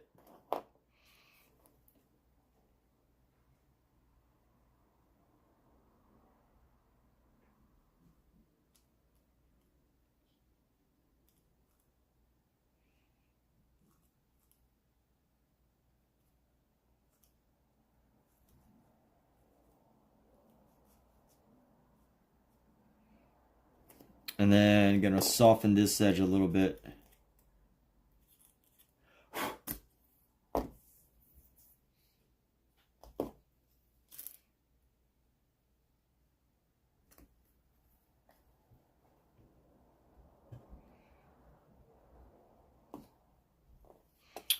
And then this area right here needs some work.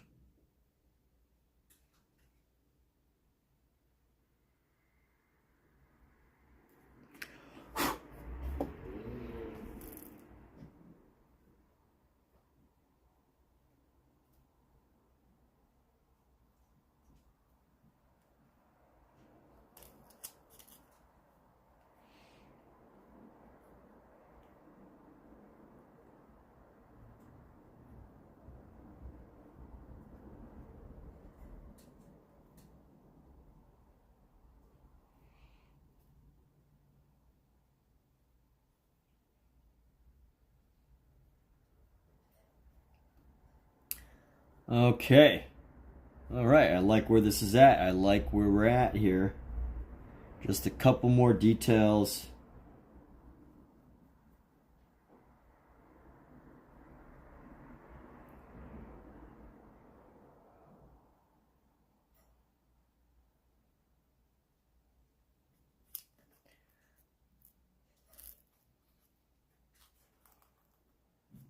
All right. I like where this is at. Let's see. I think we're almost done here, people. How exciting is this? I hope everyone got to make something fun today. I know I did. I know I have.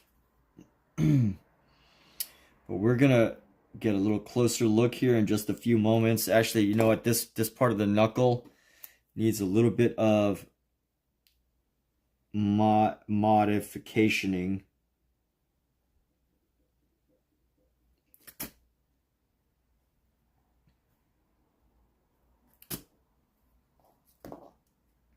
Just some lighter touches here.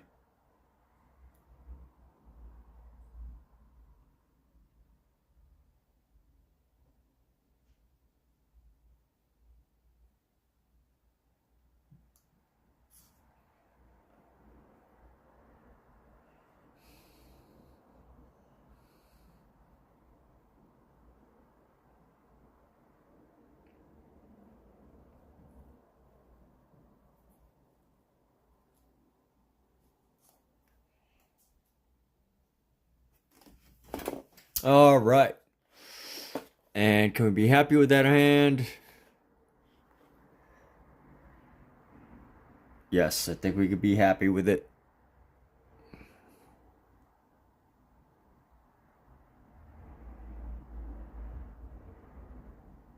Oh, you know what? Just a little bit more. One thing we have to do is we got to soften this space around this. So I want to give it like some more natural curving here.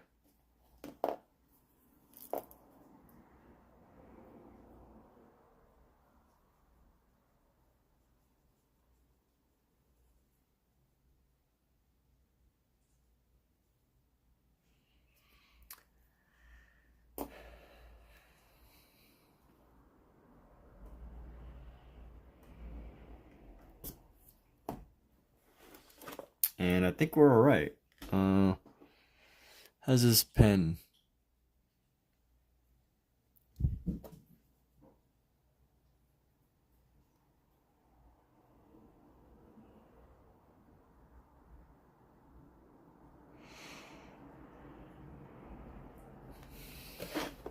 No, I just wanted to define this knuckle a bit better. Just define this knuckle here.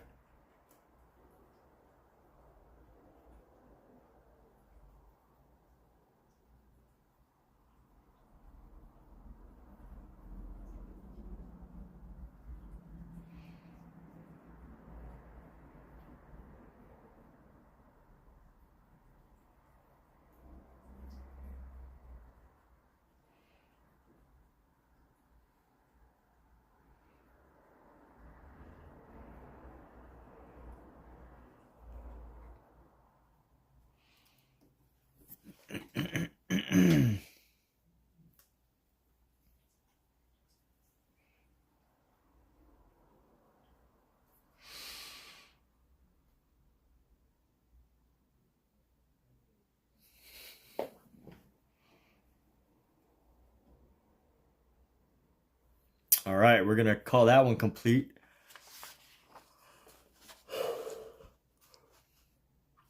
And now let's make a bigger version. It's time to make a bigger version of that same exact thing we just did. And let's see, we're gonna start at the bottom here so that we can make sure we have enough space.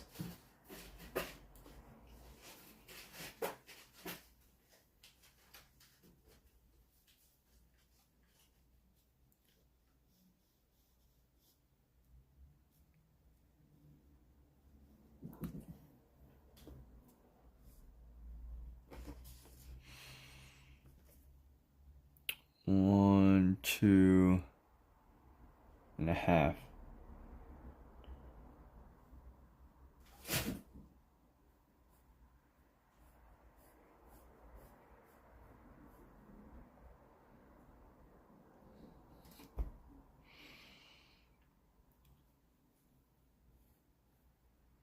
So 1, 2.5, that's pretty good.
All right, let's see here.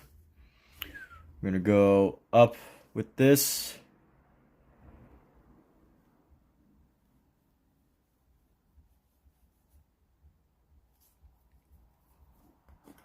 Cut that down just a little bit.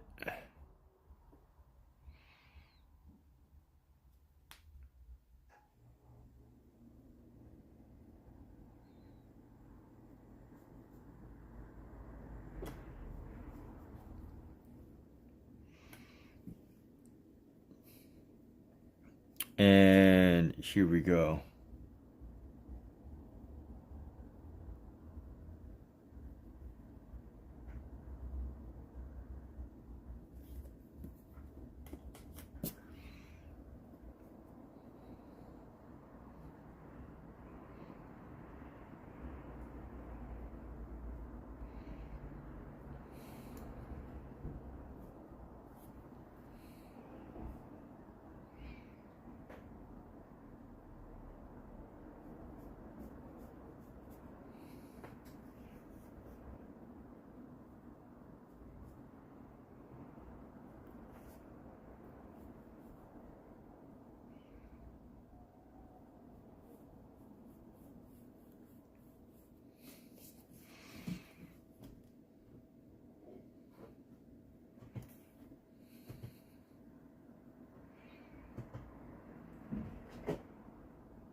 Erase this line right here.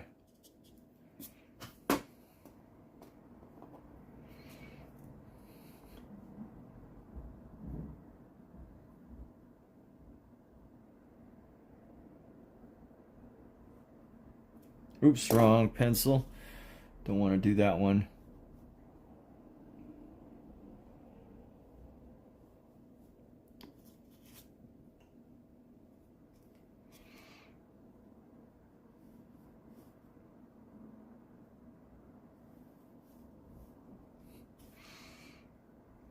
And there we go.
And here we go. So, doing this exact same thing, but again, we're doing it again and again.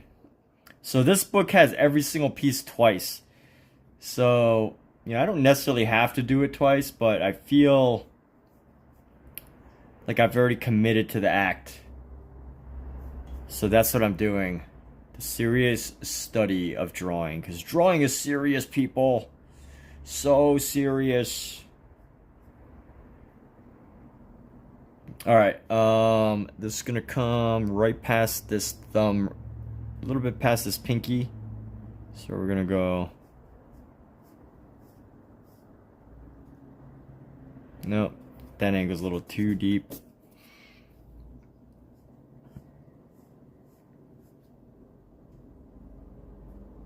Just a little bit past the pinky.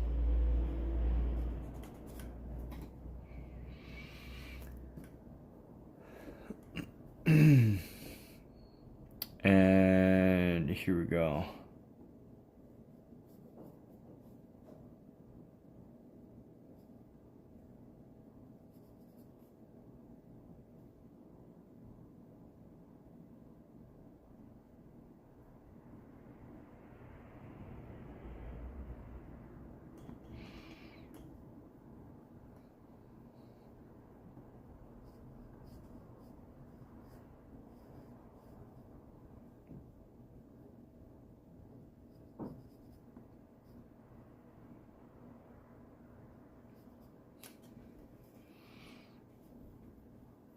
Hmm.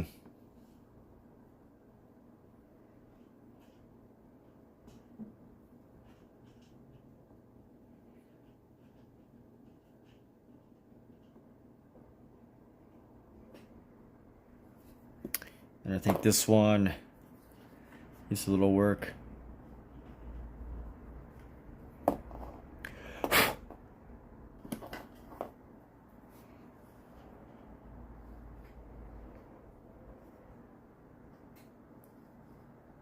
Trying to split the difference here as far as where this goes. I can already see some proportion issues. This hand's going to be significantly bigger.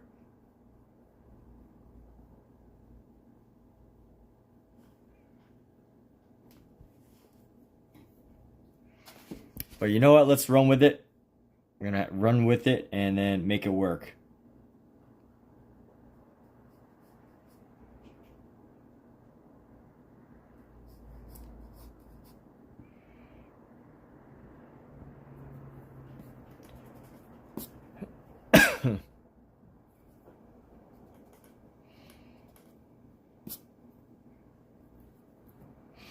This needs to end right where the wrist kind of bends, and then we're going to come around like this.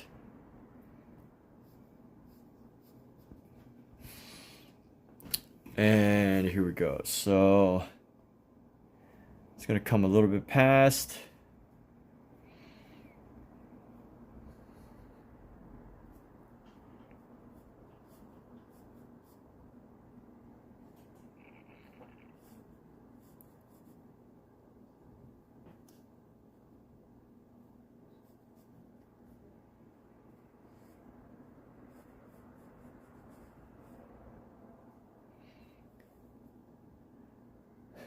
That should be right at the top of the knuckle pretty much. Which that's great.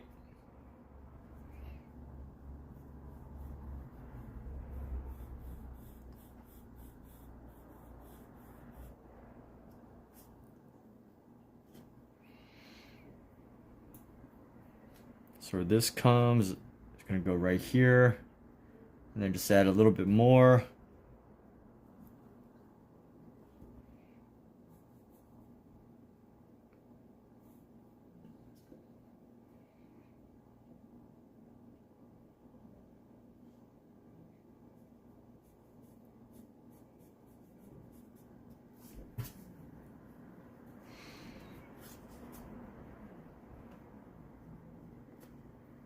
So I don't like how wide this is, so we're actually going to adjust this a little bit.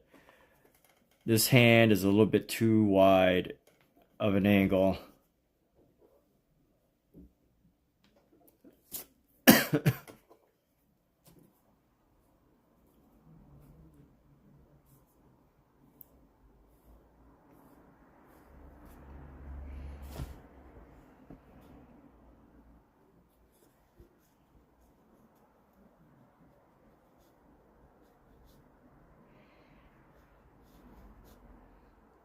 Ah, that's better. That's way better.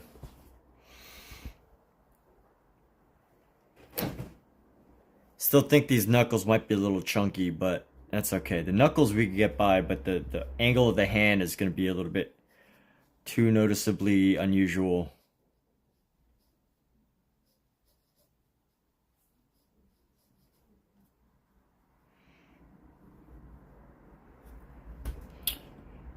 All right, and here we go. I'm gonna go bring this up here.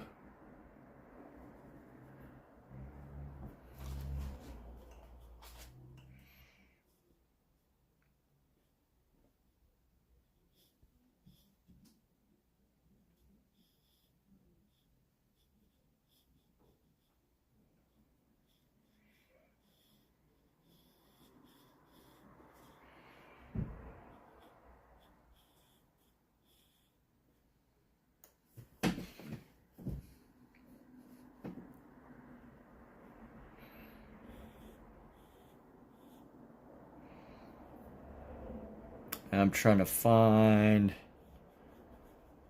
the right area to end.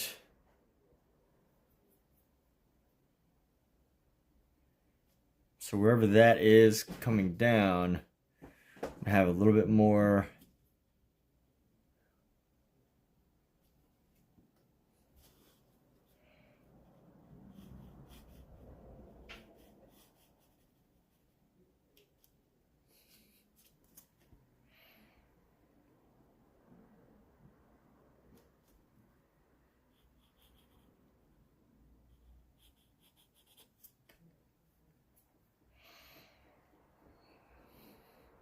And let's see where this should end.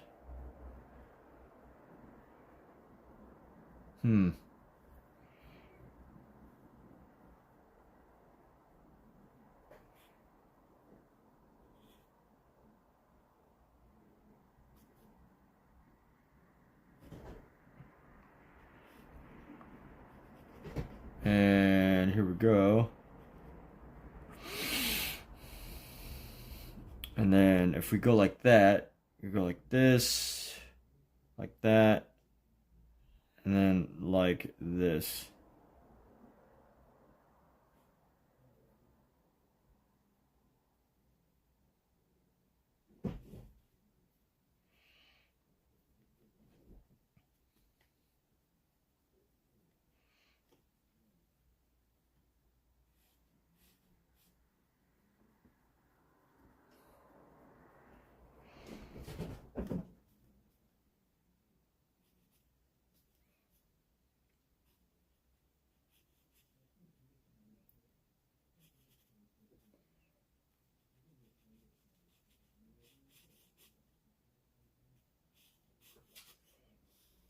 And here we go.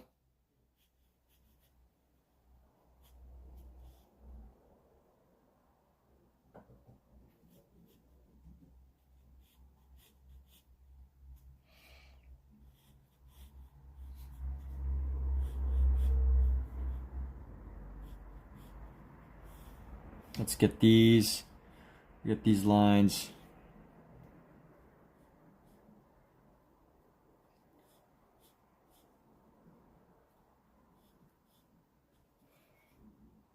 Bring this up.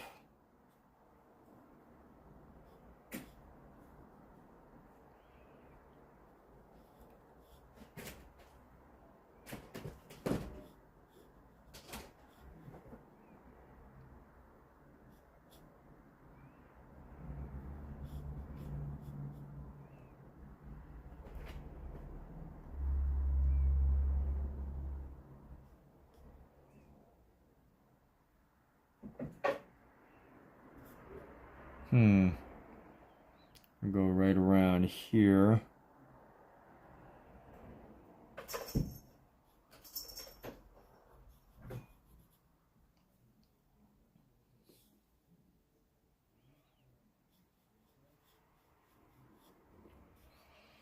I'm going to go right down here.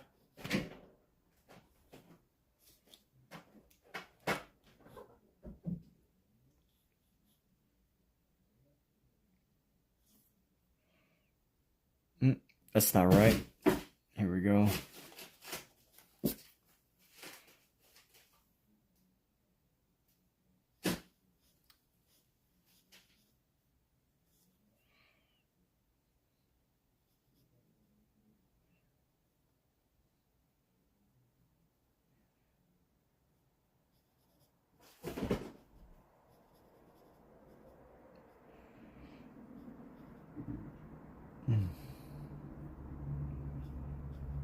All right. So we got the basic sketch for our next hand going. The foundation of what we got going on here. Honestly, this might need fixing. So this is gonna come here, and we're gonna come out and then around and then up.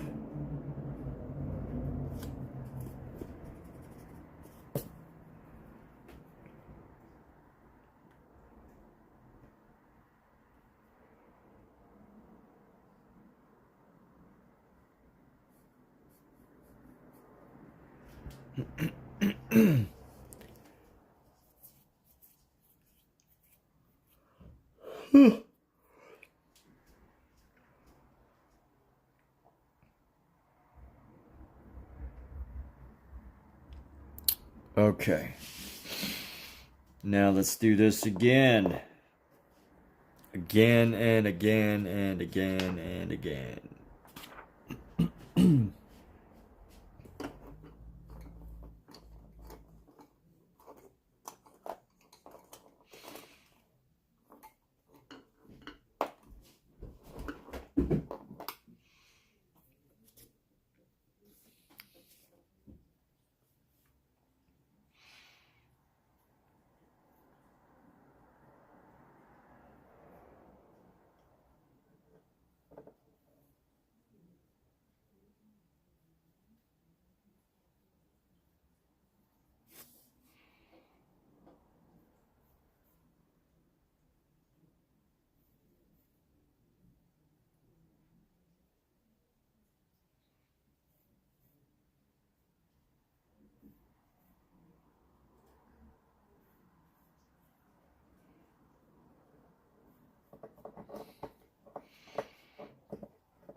It's hard drawing through these heads, but you know, that's the choice I've made. The choice I've made to do these drawings.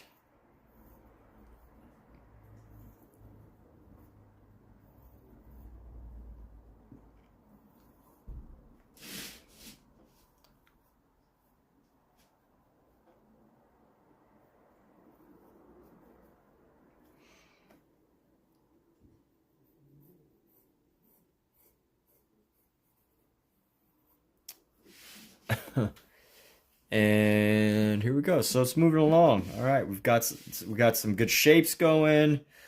We've got some solid knuckling.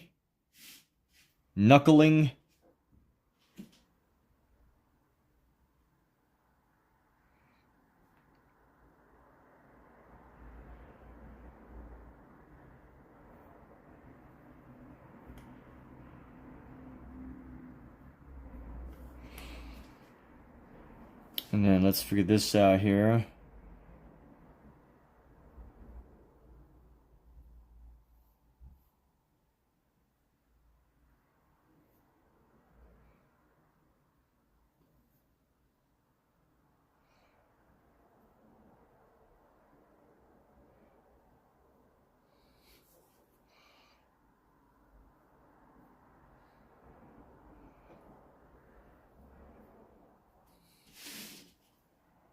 Okay. And here we go. Hope these knuckles don't look too funny.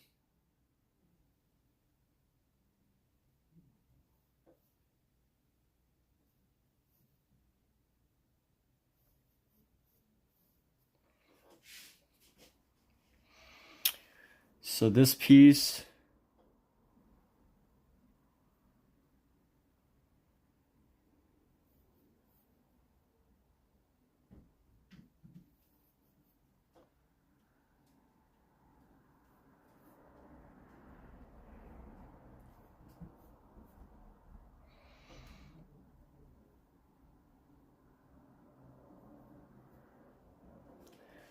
and then here we go. So this,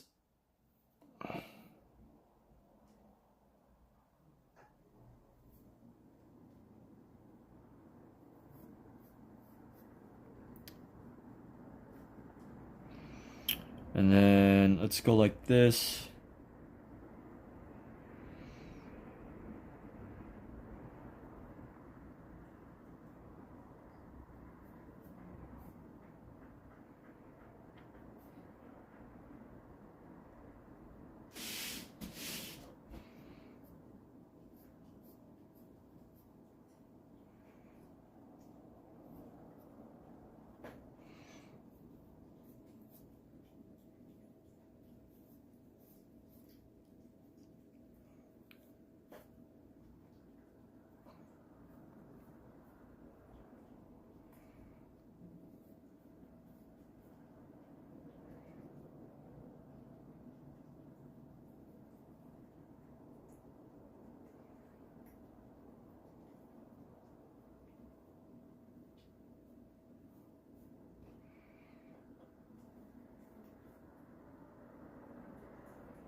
And keeping this moving along. As long as this pinky looks okay.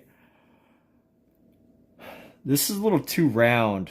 I don't like the roundness of this knuckle, but maybe we'll keep it for now.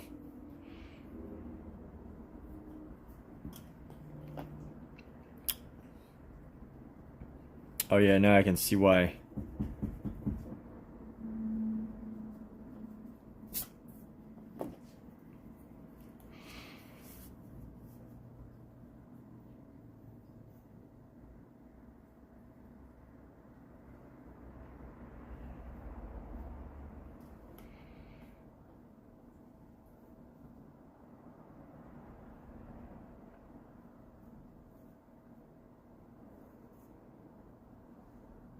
Oh.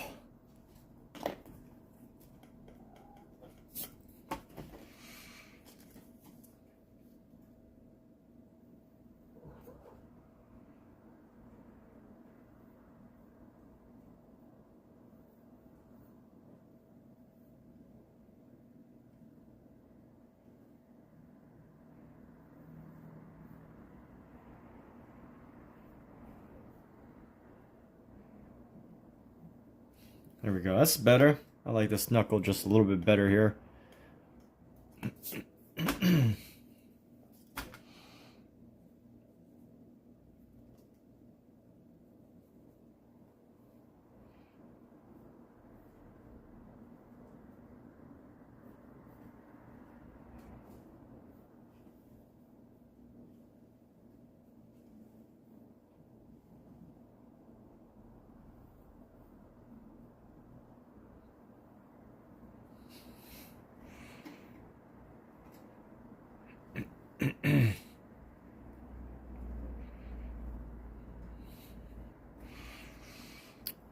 Okay.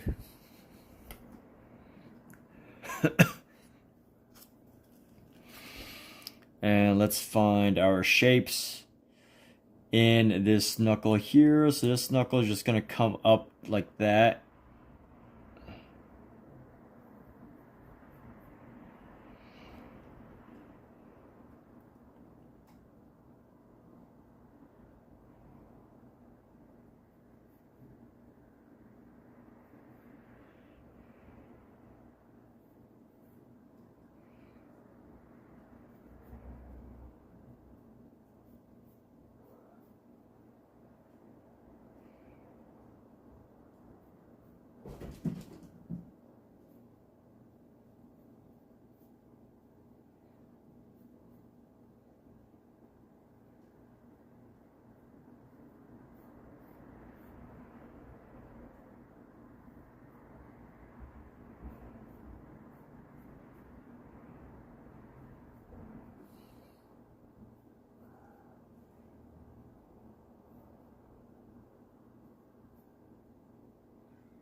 So this should be right there.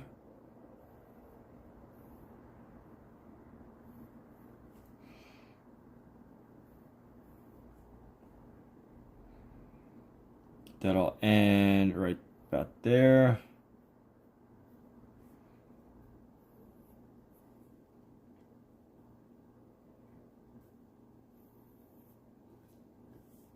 Let's go with the round with this elbow here.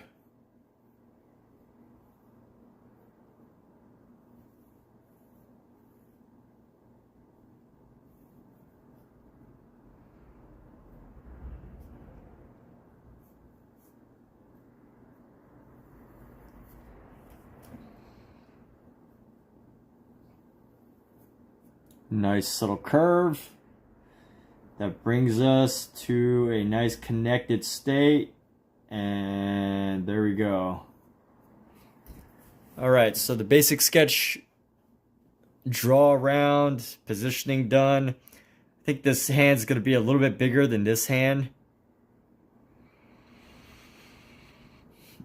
Be a little bit bigger.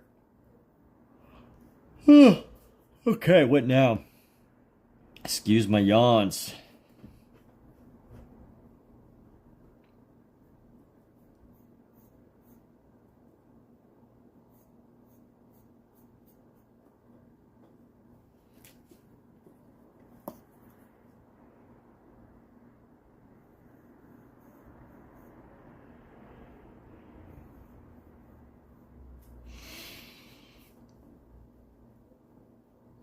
We're going to start with this knuckle. Let's go with this one right here.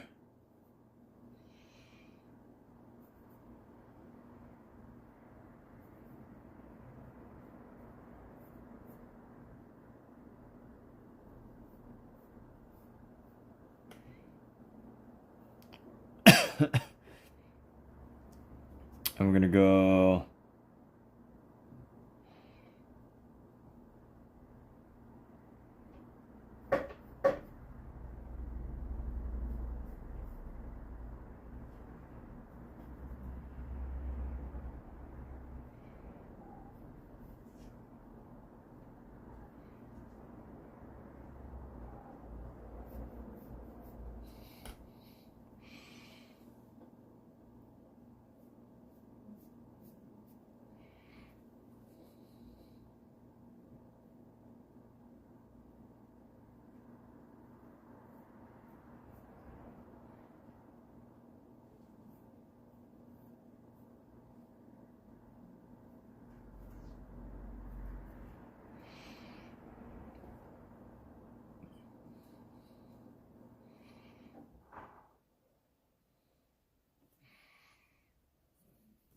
And let's see. We're going to come around.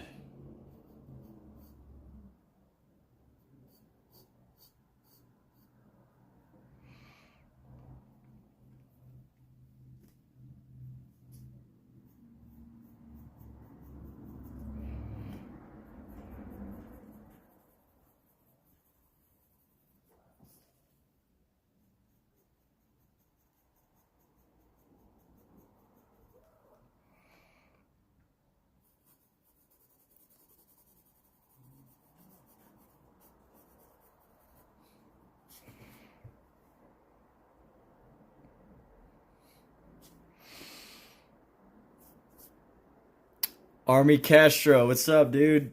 Or dudette? How are you? Thank you. You like the composition, the composing of all of the elements in this system? Thank you for sharing your thoughts. It has been entered into the comment box and will now forever remain a part of my existence.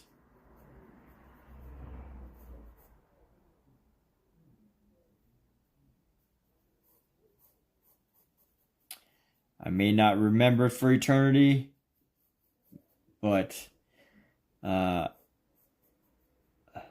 definitely keep doing what I'm doing. So thank you. Thank you for the compliment.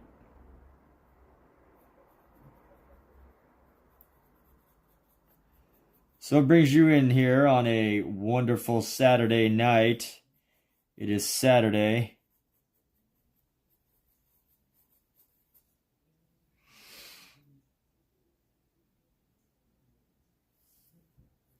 To transfer it as a painting. You know, it's funny. I already have paintings of these arms. Let me see. I already have these.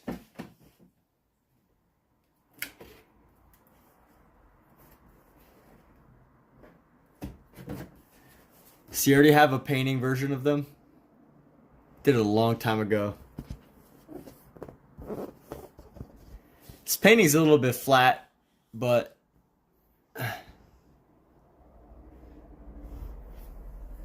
yeah, it's been done. Done it. Not all of them, but a lot of them.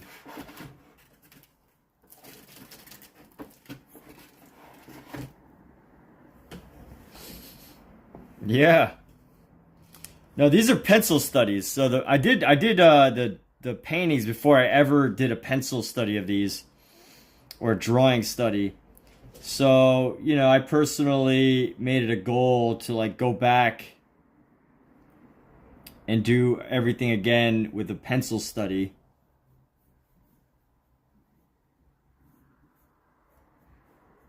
But thanks for the ideas. I appreciate that.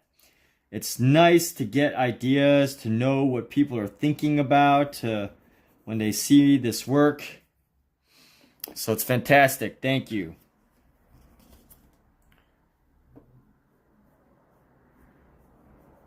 Yes. But who knows? Maybe I'll do another painting of them. Actually, if you are curious about the paintings, I don't know if it's something that, you know, you're just interested in seeing, but I do have them available as prints on Redbubble. So, you know, they are available for prints on Redbubble if you want to purchase one. I'm offering because, you know, usually when people, I think when people request something, you know, when they want to see something specific, you know, it means that they're curious to see that actual specific thing happen. And, you know, without that idea, it may or may not exist. And, you know, lucky for you, it does exist. So, yeah. You can find the link to my Redbubble in my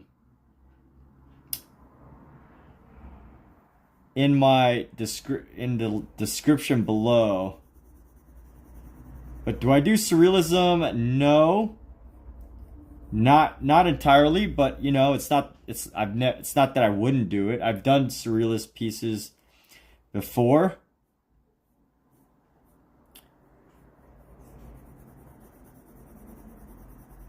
But it's not my main shtick.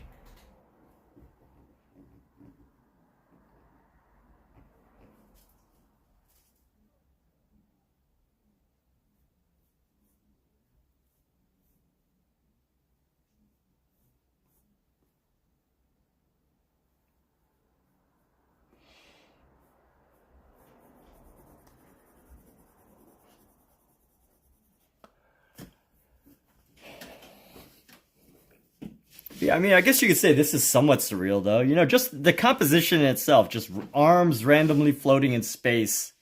I mean, there's a level of surrealism to it, I guess. You know?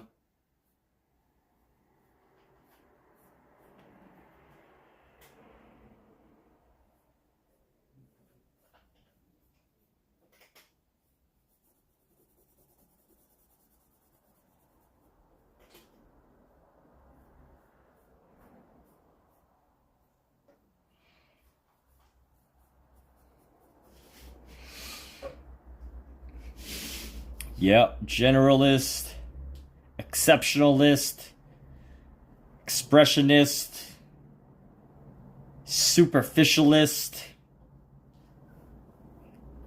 humanist, proverbialist. I don't even know what proverbial means, but it sounds like a good thing to be if I'm a proverbial person. Let me ask Alexa. Alexa, what is a proverbialist? The noun, proverbialist, can have a couple meanings. 1. One who makes much use of proverbs in speech or writing. 2. One who composes, collects, or studies proverbs. You know what? Maybe I'm not a proverbialist. Maybe I'm not any of those things. Why do we have to add labels to things, huh? Is it really necessary to add labels? Do you really have to label me, man? Unless you're a critic. If you're a critic, critics can actually have a good impact. Like, it was a critic that came up with the word fauvists, right? It was a critic that came up with the word wild beasts. It was a critic that came up with the word impressionists. So, you know, critics have their place. But, you know what? If you're a critic, then feel free to label my art all you want. You are welcome to. As long as you put it in a newspaper. If you're gonna be a critic, at least, you know, get my work publicized and not just criticize on YouTube, because that's not helpful. Anyway, Am I comfortable using references? What makes you ask?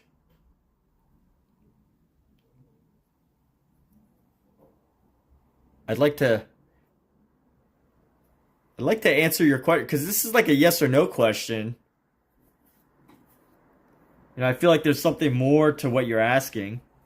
Maybe there's not, but it just, what makes you wonder whether I'm comfortable using references? I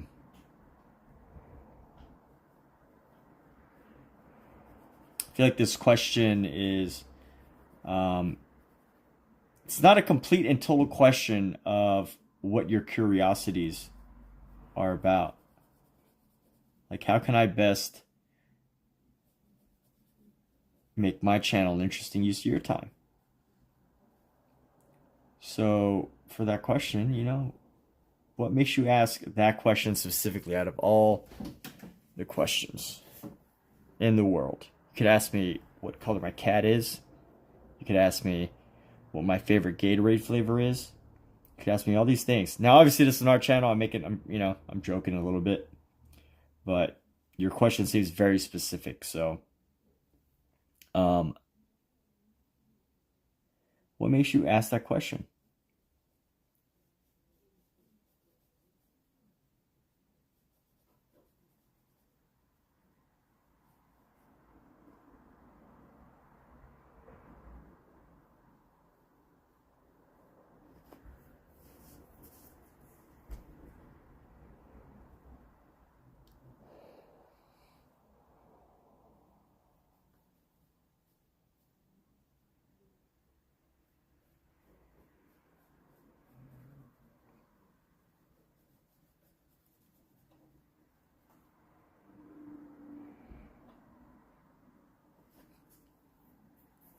All right, and here we go. We're gonna go move into some of these shadows right here.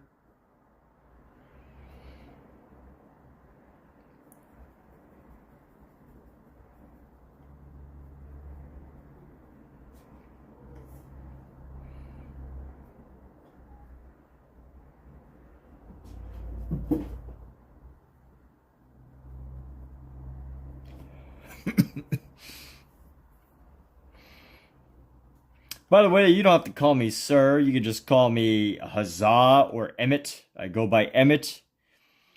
And Huzzah is simply the brand, my creative branding.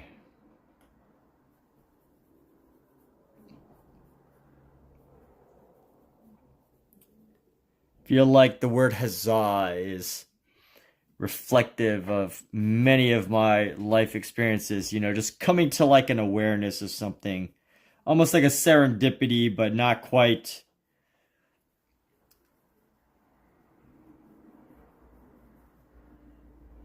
Not quite. Total serendipity. Okay. Excuse me. That yawn is a sign of things to come. It's a sign that that I may or may not do another piece after this.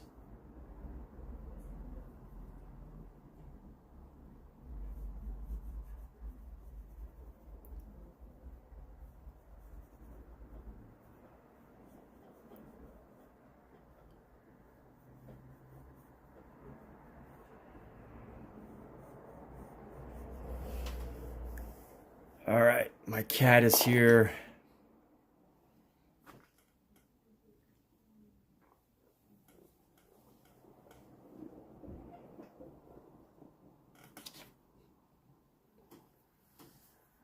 What do you want, cat? Every time I pet you, you back away. What do you really want? Tell me. What do you want, cat?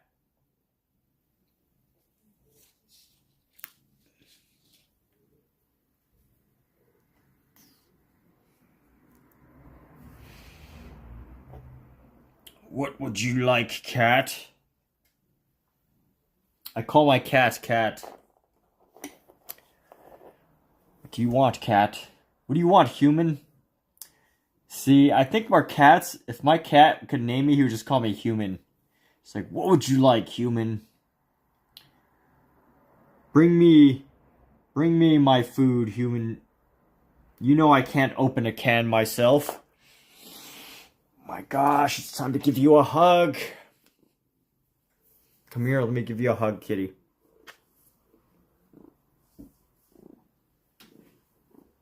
Ow! Your nails are so sharp.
And here we go.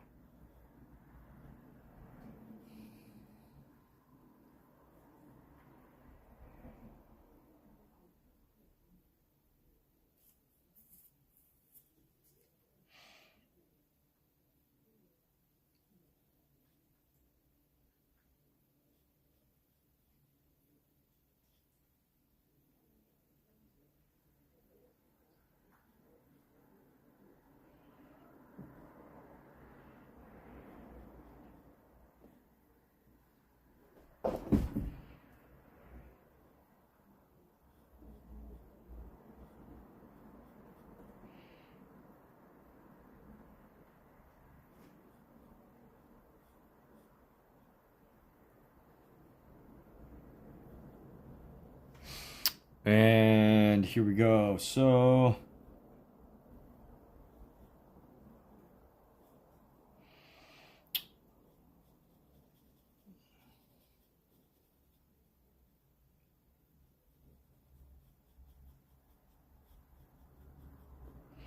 and here we go, bringing this up.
Might have to decrease the length of the overall width of this.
see how this is looking.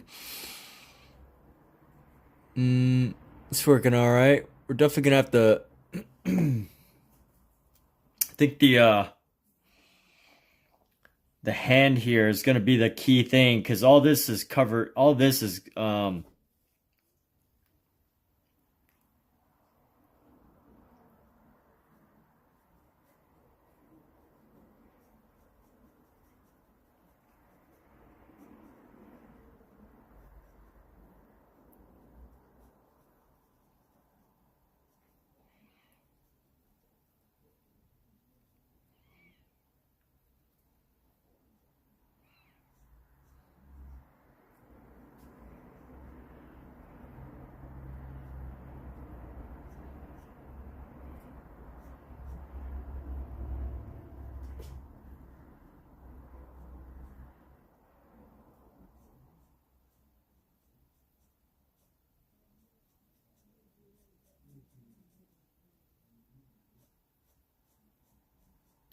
and here we go here.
Yo, welcome back for another time.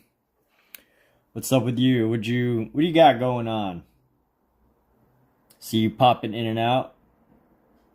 Working on that sculpting?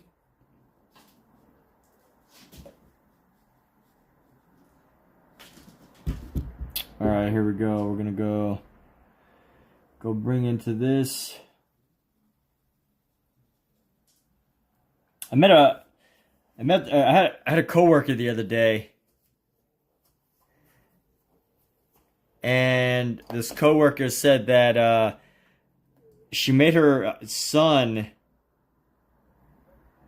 stop playing video games, and when he stopped playing video games, he composed his own music. Just thought it was funny.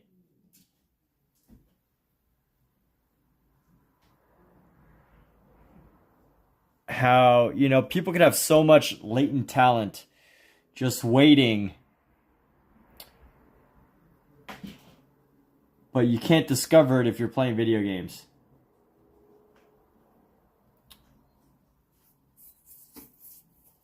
And I'm not anti-video game, but I am definitely pro video game reduction.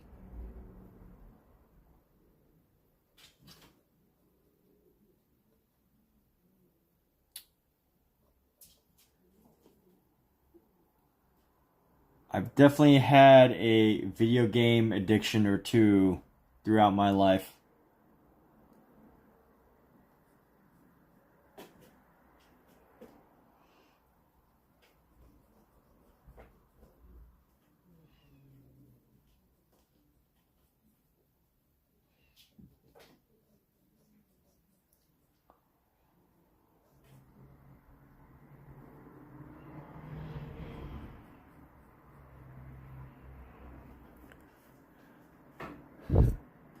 Sounds like a good mother. Yeah, she's a great mom, based on what I've heard.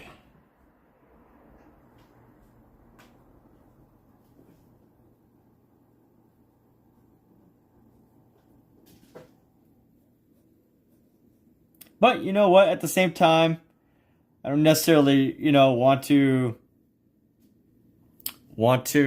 give give a bad rap to, you know, parents who let the kids play games. You know, every kid's different.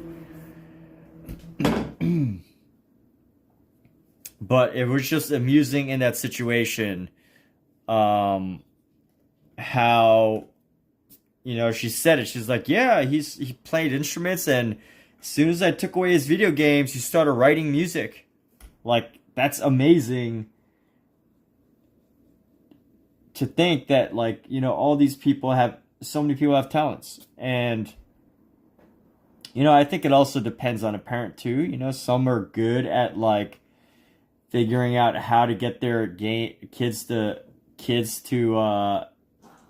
you know, some kids are just talented too, right? Like, just because every kid gives up video games doesn't mean that every kid's going to write a symphony, you know?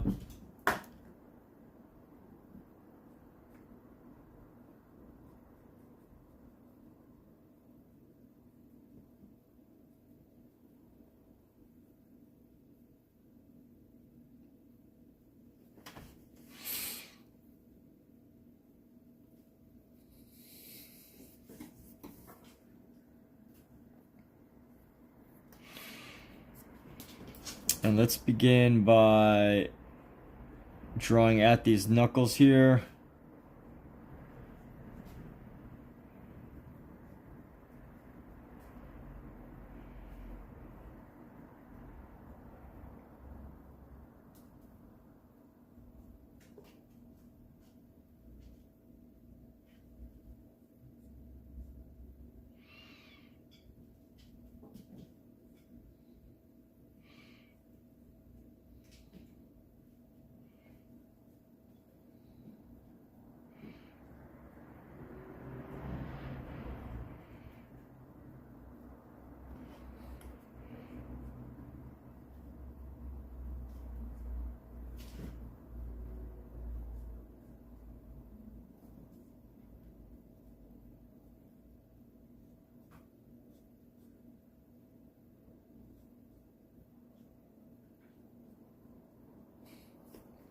All right, here we go. Whew. All right. I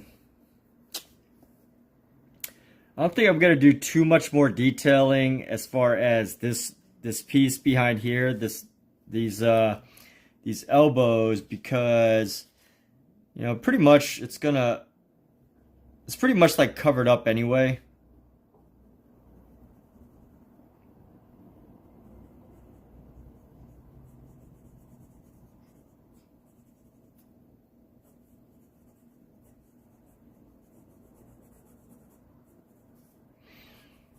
I just want to be able to add in just the right amount of highlight, or the just the right amount of shadow.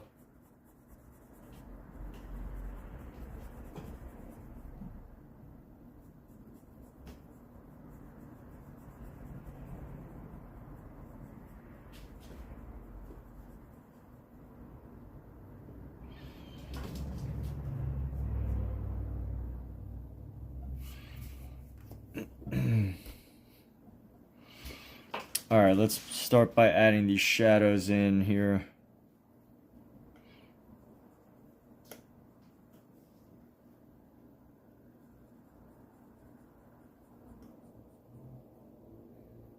Oh, my kittens are so playful right now. I feel bad I'm not playing with them. You know what? I have to take a break. I'm going to have to take a break in a moment here. I'm going to play with some kittens. See if I can find a laser and get a laser pointer.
Alright, Pookie, sorry, but I'm out of AAA batteries. Let's see, maybe I got one more out of here.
Alright, we're going to watch some kittens play for a second. Let me see how I can rotate this. Let's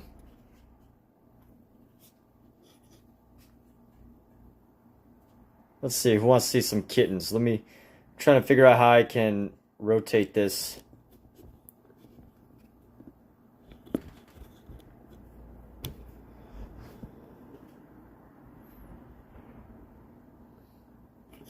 There we go.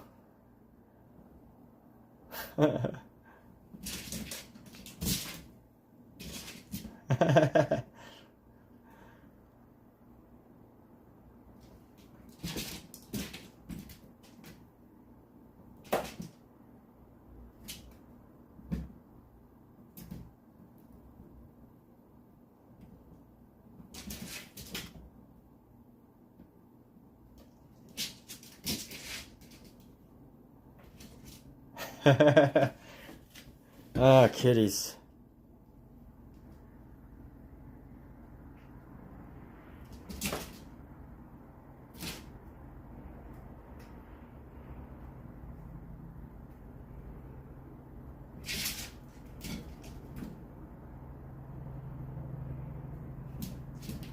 The silent laser.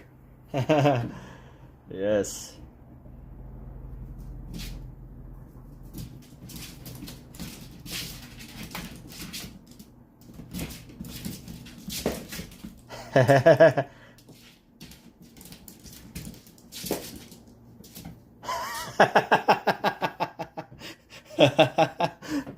That's crazy, cat. The cat's is crazy. Crazy for lasers.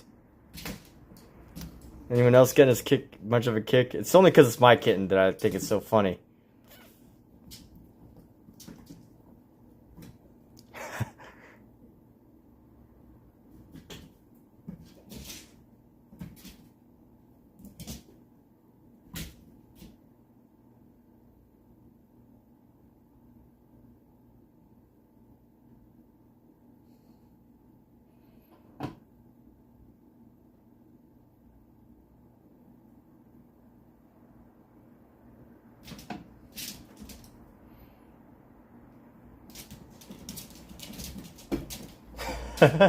How many times can you go? Alright. That's enough. I don't think they're done. But I feel like they don't have closure, so I gotta give them closure first. I gotta let them catch it and then just... He doesn't even believe that he caught it. He just thinks it disappears and it goes somewhere else. See, it's so funny, because he puts his paw on it, and I turn it off, but he thinks it goes somewhere else.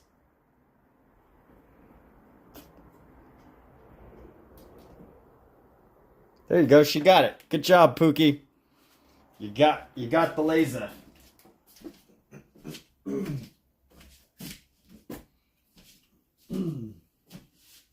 She got the laser.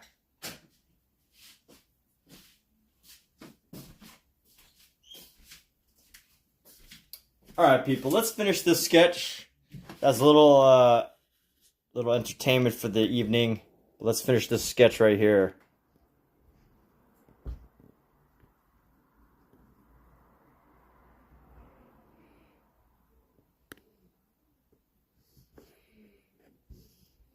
Yes, kitties, Cindy, welcome. How you doing, Cindy? Welcome to the show, to the art show. You are at the art show. The greatest art show on YouTube. Right now, at this very second.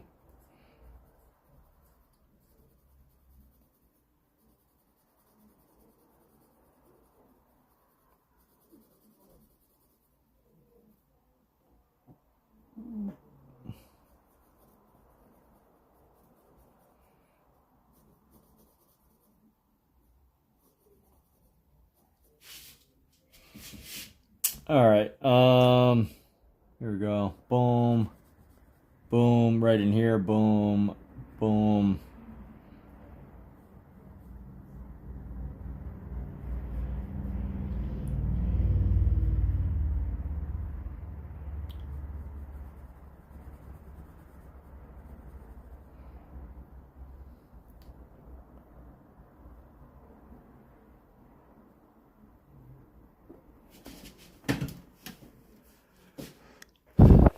And let's see how we go with this. We'll use our 4B.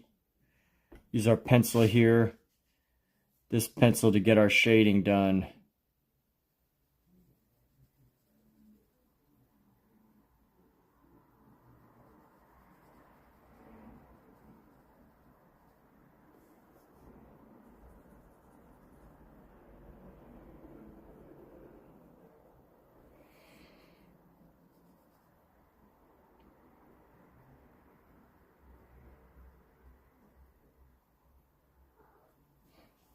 And here we go. By the way, for those of you wondering, the kittens are still baffled by this laser. They're just wandering around the kitchen, waiting to see the freaking the darn laser. They are so blown away that the laser has finally come back after all these months. Because when we first got them, we would play with it all the time, and then we ran out of battery and just never got a new pack. But I was able to find fortunately I was able to find a AAA battery.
So after the shading, I'm getting like the initial shading done.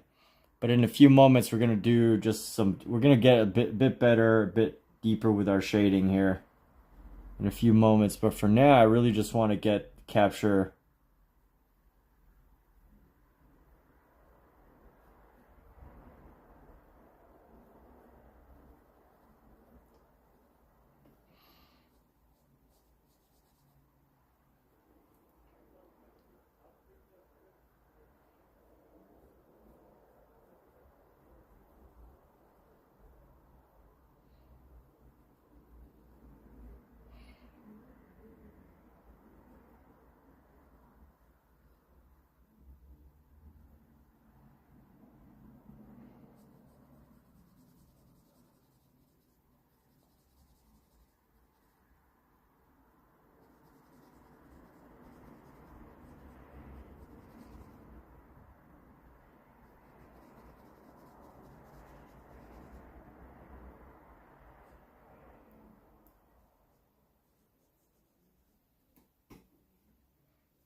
You know what? I think I can pretty much fill in the rest with this pencil.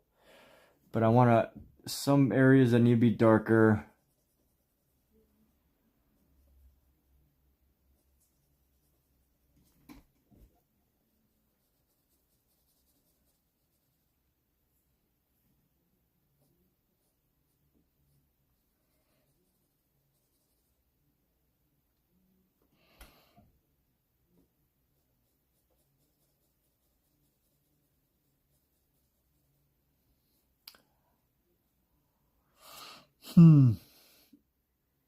And here we go.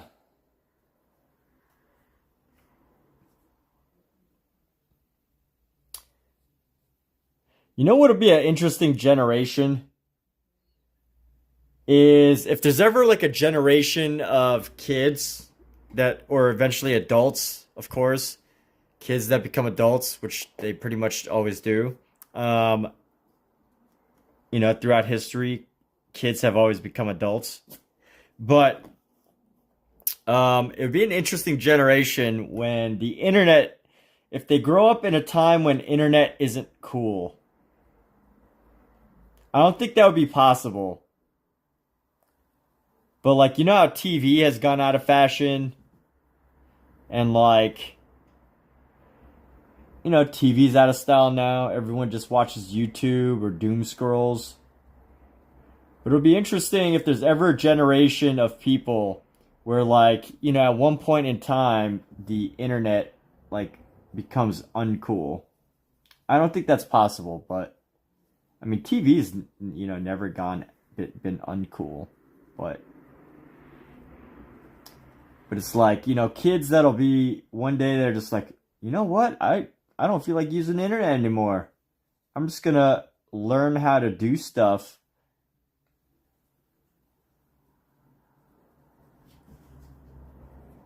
Maybe that's not how it play out in what's happened in this idea in my mind, but it is interesting to think about how trends happen. I mean, surely the internet is also subject to trends as well. Speaking of which, I did delete my Facebook like 12 years ago for like a month. And it was really interesting, but I don't think I would ever do it again.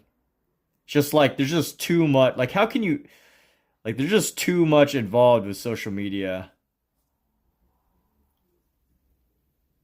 Especially for like artists, if you're an artist, you're a business, so kind of have to be connected to society.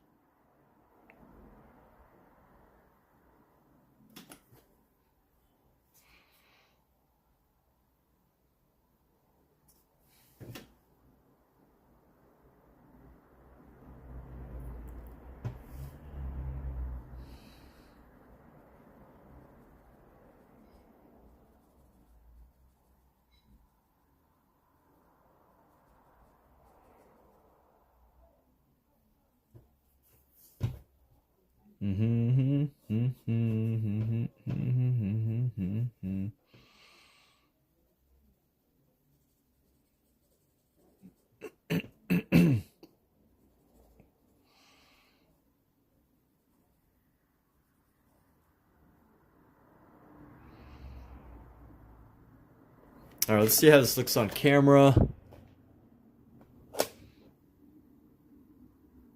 Not too shabby. Not too shabby. Shabu shabu.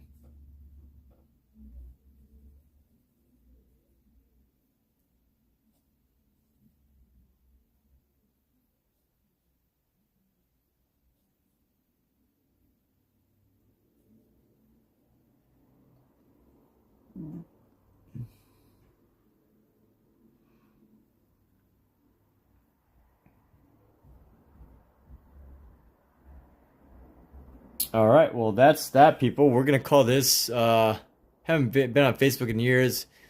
Social media is tiring. Well, that's all right, Cindy. Are you an artist or Is that what brought you here? Is it because you just wanted to join an art community, or are you just chilling? You saw some cats and you're like, hey, what's going on? You know, honestly, I think I probably could do without social media if it wasn't for the fact that, you know, what I do sort of depends on it, right? Like, sadly, art today definitely depends on your social media presence. Or maybe it's not sad. I don't know, because it's not sad in the sense that I could get any one of my pieces out to hundreds, thousands of people that I would never be able to get it out in front of without it. So I guess it's a positive thing, but it's also, you know, a negative thing that it has to be this other task. For some people, I love it. I love social media. I love, you know, the interactions. I love social media. But I know for some people it's a chore. It's a task of having to take a photo, upload it, write about it, engage with an audience, you know. Having to talk to random people on the internet. I like it, obviously, since I live stream, but I can understand why some people don't. Just chilling. Cool. Awesome. Well, I hope you enjoyed the few minutes, but this stream's been going on for about 3.5 hours, and I am about all pooped from drawing. So I'm actually going to wrap up here.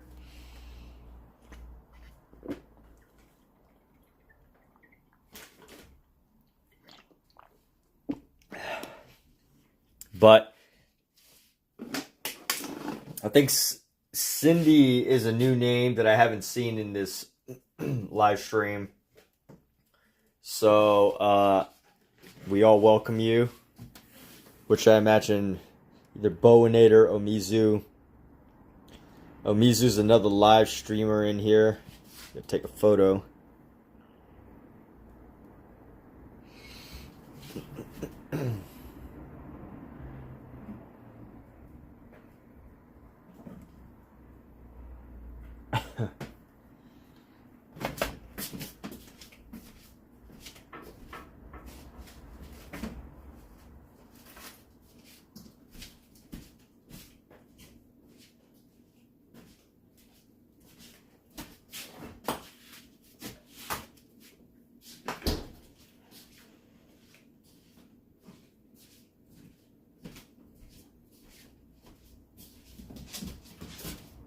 Yes, we're gonna wrap up now, and hey, yeah, all right. Thanks, Boinator. Thanks, everybody. Have a good night. Hope you have a great Sunday, rest of your Saturday into Sunday.